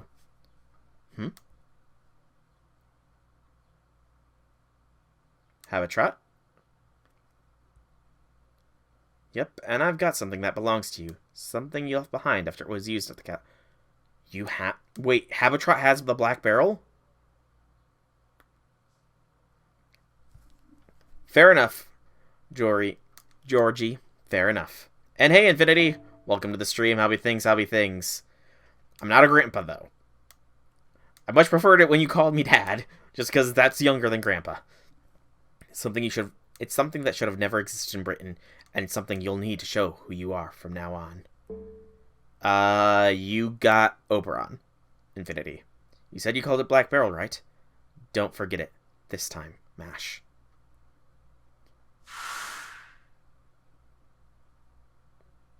Mash remembers Habitrot now. You got Koyan too? Nice! I managed to get NP2 Koyan myself. We, as we are now, are hypothetical beings, all being created in the Tree of Emptiness as simulation. So I'm going to move forward under the premise that it wasn't Mash who existed in the Fae era, but Galahad. Hey, Velvet, welcome to the stream, Happy Things, Happy Things. Neither you nor I must remember anything about her. No way, I don't want to forget about Mash. She's going to go through something awful again in the Heir of the High Queen, right? Then I have to be there to help her. You're going to be around in the Heir of the High Queen, right, Isaac? Then I'll figure something out too. I know, an ice coffin. I'll ask Grimmer to make me the same kind of ice coffin as Mash. I have to. I still haven't kept my promise to her. I still need to make her the best bridal dress ever. Once this world changes over to the Heir of the High Queen, every loose end will disappear. You can't go from one era to the next, at least not while retaining your memories. Even I could never do that. It would only lead to contradictions. Who did you get, Velvet? If I add this loop's knowledge to myself, the Heir of the High Queen, I'd no longer be able to exist. You have no choice but to forget about Mash. If, even knowing all that, you still want to remember her, you'll need to steel yourself. So long as you retain memories of Mash, you'll not be meant to exist in this world. Your entire life up until Mash is sent here from Norwich will disappear. And no one will be able to speak of the first Tamlin's name. Why are you scared, Infinity?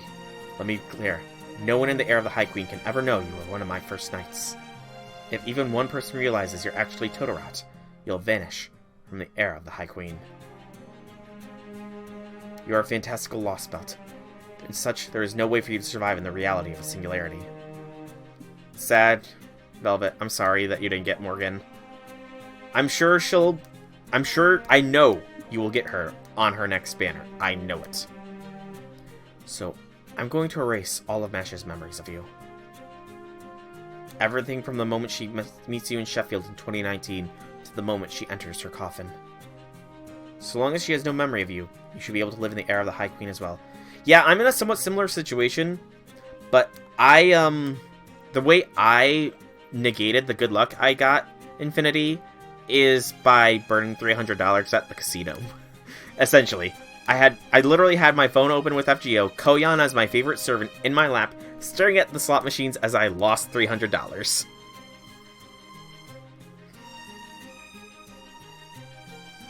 Which is why you'll have to stay away from Mash once she's been freed from her coffin. If she remembers you, you'll vanish from the Heir of the High Queen. You'll disappear when the morning lark sings, just like a summer night's dream. Oh no, not Habitrot. No! Totterat, no. Habitrot! How could I have forgotten about you? I'm sorry I didn't remember. It's so wonderful to see you again. I can't believe this is happening. No, you've been with me all this time, watching over me. Yep, I always keep my promises, you know.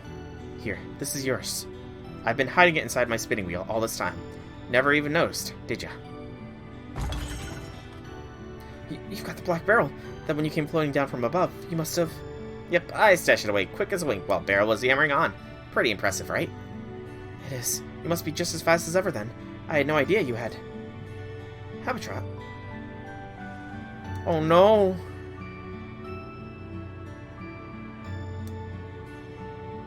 The morning lark is singing, and my dream is coming to an end. But that's okay. I mostly did what I wanted to do, and I long since kept my most important promise. So this is where old Habitrot says goodbye. I wish I could have seen your happily ever after. Sorry, Velvet. Infinity literally just showed up a little bit ago, and it's kind of intense story moments right now. And hey, knowing you guys, you'll be fine.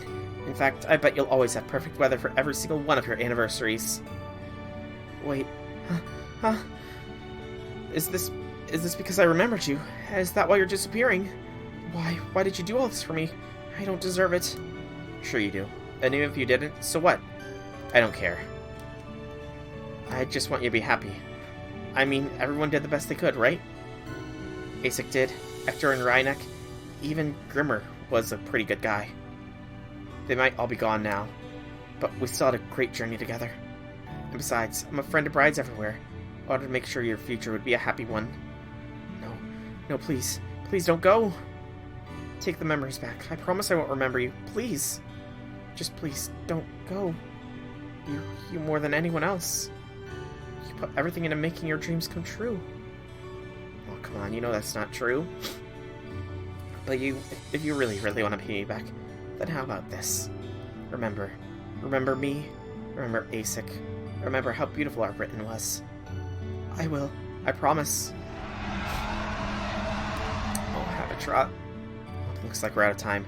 I can see Soul running this way too. Go put Sir Nunus out of his misery, Mash. He's suffering too, in his own way. Consider this a fresh start for the dreams that await you. No matter how hard it is to say goodbye, there will always be something wonderful to look forward to. Always. Now go on. Hold your head high. Show this old Tamlin what a badass you really are. Of course I will. Just watch me, Todorot.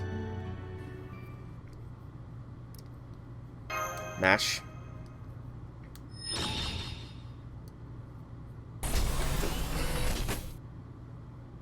Master, I won't run away again. As a knight who's completed her pilgrimage, I'm gonna use everything I have to crush the calamity plaguing Britain.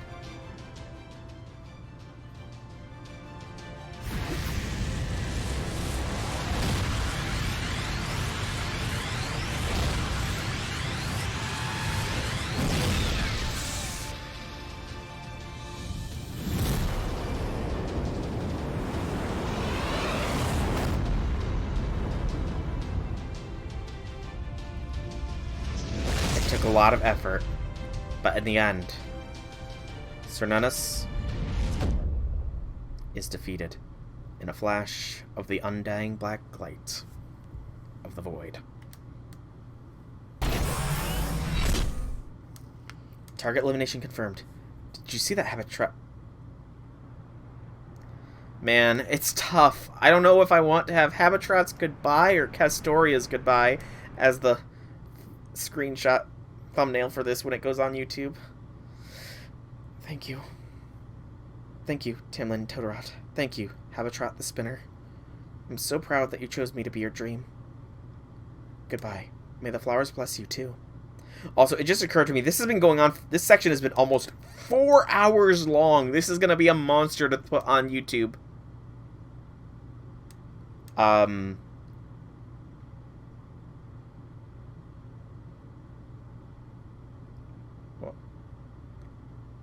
Why is there red? Why is there red? Okay, so I guess in character we know about the Moors King too? Because I mean, I know that there's still the third party, the Moors King. But why is it red? Oh no. I can feel the eyes growing on my brain. I'm growing eyes inside my head. Is this what insight is? Insight. Fear the old blood, Lawrence. Fear the old blood. Hunter must hunt. A hunter must hunt. All that's left now is... Attention on deck. Soul. Mash. We've confirmed that Sir Nunus has disappeared, and the curse spraying from the pit has ceased. We've even been able to get readings from the bottom of the pit now, where it seemed bottomless earlier. Every calamity in British Lostbelt and all threats to proper human history have been defeated. Once we've refueled the storm border, we'll head back to the waters off the western coast. Then, as soon as we've confirmed the British Lostbelt is safe, we'll return to Novum Chaldea. Great work, you two. I'll be keeping the speed low for a while, so take your time coming back inside if you like. Beasts all around the yard, indeed. I think we finally pulled it off. I'll admit I was freaking out a little when not even the Rhongominiads finished him off. But then you guys showed up with a god-killing weapon that easily put Muramasa to shame. Only because Habitrot keep it safe for us. Yeah, Shiro does live through quite some stupid decisions. Well, yeah, sure, it'd have been great if we could have won without any sacrifices. But things don't usually go that way. Most of the time, you lose something or someone along the way. This time might not have been any different. But personally, I think those two went out happy, knowing they did everything they possibly could. And it's all because they believed you guys would win this thing, because they wanted to see you do that more than anyone. They put their trust in you, and thought of you as their friends. If you're going to remember them for that. And don't forget, your battle doesn't end here with Britain. You've still got this foreign god thing to contend with. I know. We're so grateful to Artoria and Habitrot, and to you, Grimmer. By the way, I couldn't ask this during the battle, but is your eye all right? Oh, sure. It's just what I needed to put on a truly mythical performance. Besides, having only one eye made my magecraft sharper than ever. Puts you more in sync with Odin. Right now that your job's done, you don't need to be here anymore, do you? Looks that way. The God of Wisdom entrusted me with ensuring Chaldea got their hands on the secret sword.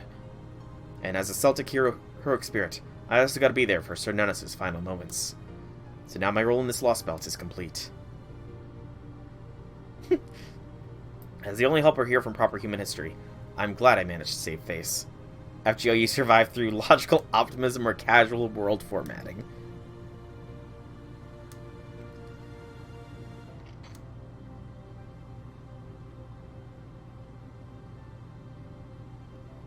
Why is that red? The only one from proper human history. Hey, you know, we got to throw hands with Goetia. Thank you again, Kukulon. What are you going to do now? Are you going to be registered at Chaldea as a caster? It's Grimmer, all right? Now that you know my deal, I'd rather you call me Grimmer from now on.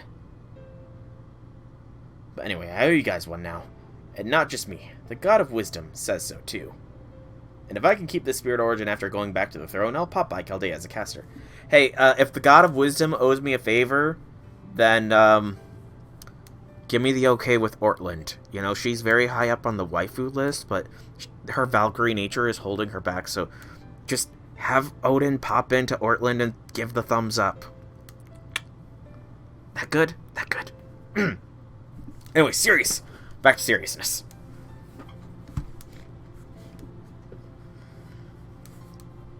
So I'll see you guys then.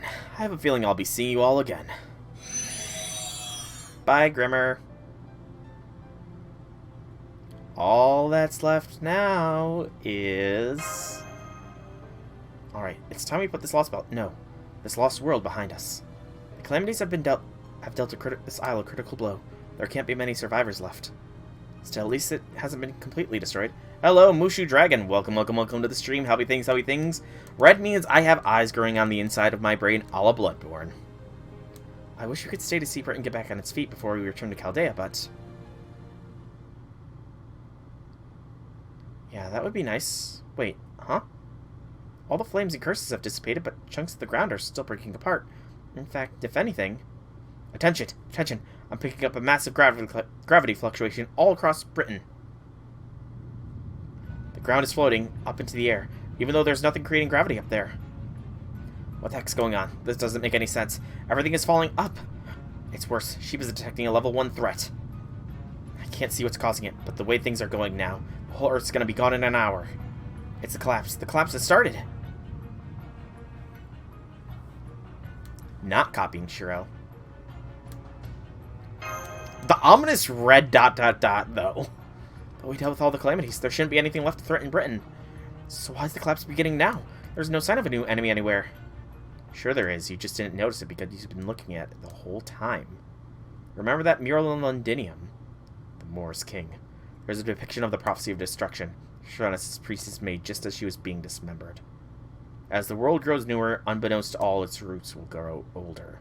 Until one day there will be so brittle as to crumble with the bite of a single insignificant insect. That prophecy wasn't about Britain's future. What you're seeing now is what happens when the roots of even the strongest human history are gnawed through. Soon the entire planet will be gone, as though it never existed. What? I'm sorry, what? I'm sorry, what?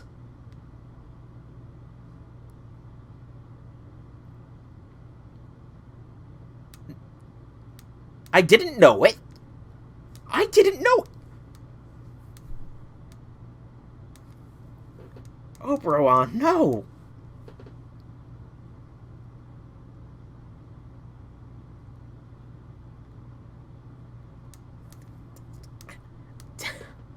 He's a bro, though. just chose what I thought was right. He's sus. How is he sus?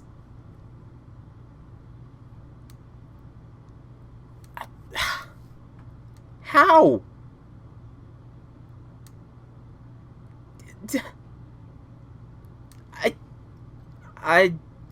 Okay, to be fair, I didn't realize that there was unskippable dialogue until, like, most of the way through this game. Like, most of the way through this story. I think it was just before the final battle that somebody finally told me, oh yeah, there's unskippable dialogue for you. But I didn't even realize that because I don't pay attention to the minute coloration of the skip button up there. Yeah, you didn't tell me until, like, just before the final battle. I did read properly. But his answer didn't change, though. He was summoned by proper human history in the Welsh forest. He was weak, and the fairies of the Welsh fair saw him and said that he was their king. That's how he said he was summoned. He's been here for months. When we were in the Welsh forest is when he gave us that story. When we actually returned to the Welsh forest, or the autumnal forest, or whatever it was, we asked him how he came to be and how he's the king of these fairies. He said a couple of months ago. He said he's been here for a couple of months, and that he's been running around trying to make it easier for us when we come here. But clearly that's not the case. Did he? Did he say... I thought he said...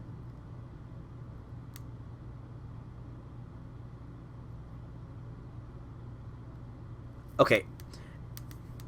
It has to elaborate. It has to elaborate more as I play through this.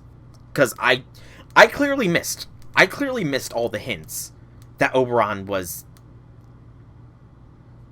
I mean, yeah, he moves around a lot. I clearly missed some things. If I missed that Oberon was the betrayer. But, you know, I'm gonna pretend I'm smart. I'm gonna pretend I'm smart. Because clearly in character me is smarter than out of character me.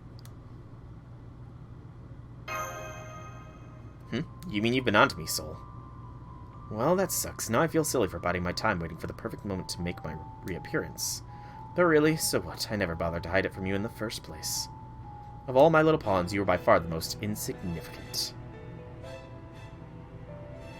Oh, what's wrong, Blanca? Your pretty antennae stopped moving. Ah, you're dead. Aw, Blanca. Were you taking all the Morse poison being directed at me from all of Britain in my place? Thanks, I guess. Not that it really matters. Oberon,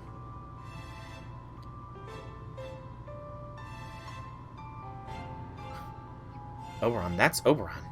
He certainly does look the part of a fairy king, but what's the meaning of this, Da Vinci? Your report said he was one of your local collaborators, a proper human history servant who had been summoned by this land. And how did he survive Morgan's blast? But his spirit origin isn't from proper human history at all. For that matter, he's neither human nor fairy. In fact, he doesn't match any known life form. Is that really Oberon the Fairy King? Of course it is. Believe me, I confirmed it dozens of... Huh? I can't sense his magical energy signal on the board of sensors. No, I can, but it doesn't match any of our data. His spirit origin is changing literally every second. I don't believe it. There's no trustworthy information about his spirit origin anywhere. He may as well be invisible. There, but not there at the same time. But then who in the world is he? I just picked up a massive irregular space in northern Britain. No way, when did this show up? My apologies, but I don't know what you mean by irregular space. Can you be more specific? Look, there's just this weird thing there, okay? What is that thing? Is it actually alive? I'm sorry, but we can't explain it. We just can't. We've never seen anything like that creature anywhere in the world. I even tried firing a sensor pulse at it, but didn't get a single reading. I can tell it's really bad news, though. Sheep has gone pitch black. It's hard to believe, but according to this, we're already done for. Return impossible. Destination permanently unmoored. Eternal voyage in process. Progress. What kind of status reports are these? Captain, we're scared. Did we already sink without realizing? Yes, there is something pulsating to the north, and I can only describe it as a hole in space. But it seems we can't view it on the monitor. Mr. Soul, can you see it from the deck? Been seeing it for a while now. Sure, let's say this. That sounds more serious. Literally an eldritch horror. Oh. Oh. Okay. What is that, Master? Some kind of black haze is sucking up the ground. No, it's eating the island. What in the world could that horrible-looking creature be? My guess is an insect. That's right, just a single insect.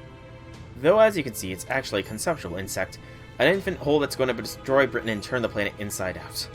You can think of it as an endless hollow, if you like. It's also me. Even I can't really tell which of us is real and which of us is just the shadow.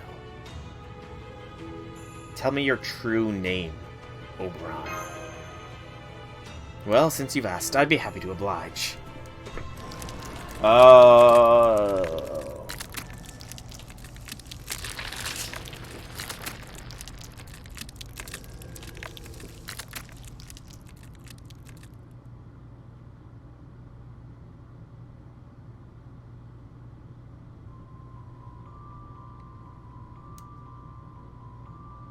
Insects.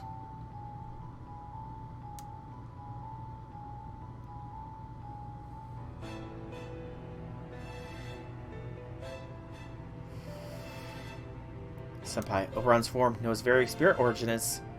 I swear these fairies are just unbelievable. First they kill a god and use his body to create a small island to replace the land that disappeared because of their screw-up. I do remember that being the hand that killed Murian. Then, still not satisfied, they killed uncountable numbers of their own to fill in the sea and make the entire landmass from their corpses. Their sheer audacity and greed is enough to make me sick. Don't you agree, Soul?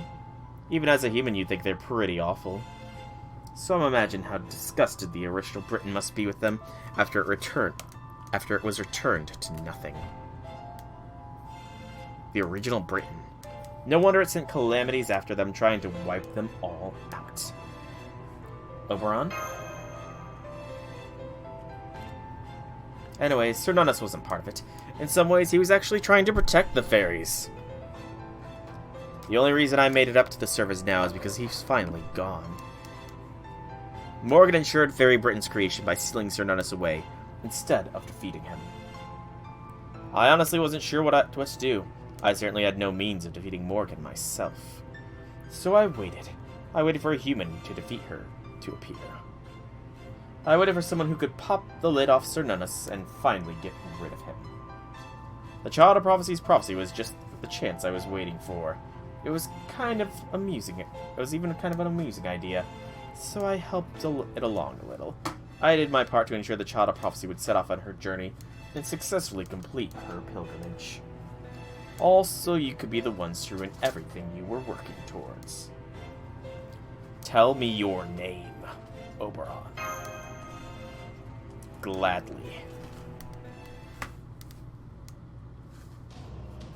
I've taken the form of Oberon the Fairy King, a fantasy of fiction created by your own proper human history. Oh, I'm the embodiment of Britain's will, the very will that wished for its own destruction when the age of mystics ended.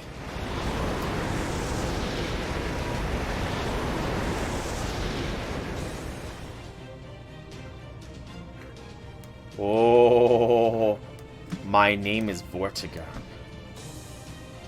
Oberon Vortigern. I'm the abyssal worm who destroys Faerie Britain, with a little help from all of you. Vortigern. He was a ruler? True name Dissolution. True name Oberon Vortigern. Okay, this is an epic screen. I'm not gonna lie. Pretender. I knew that the Pretender class was a thing. I thought that, what's-her-face from the collab was the first Pretender, though. I could have swore that what's-her-name from the Almaloy Files crossover was the first Pretender. Not fucking Oberon. No, Oberon, why? Why doth thou betrayeth me? Yeah, that's her fate. That's her name. I'm not really going to be rolling for her because she's kind of meh. But Oberon, why? Oberon, why?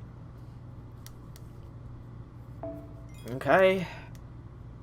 That's section 29. Oh, that's ominous looking.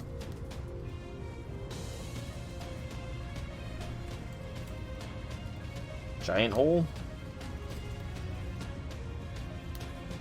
Faerie Britain is literally falling apart. Oh boy. I'm going to pause the recording for the YouTube so that I can split it up.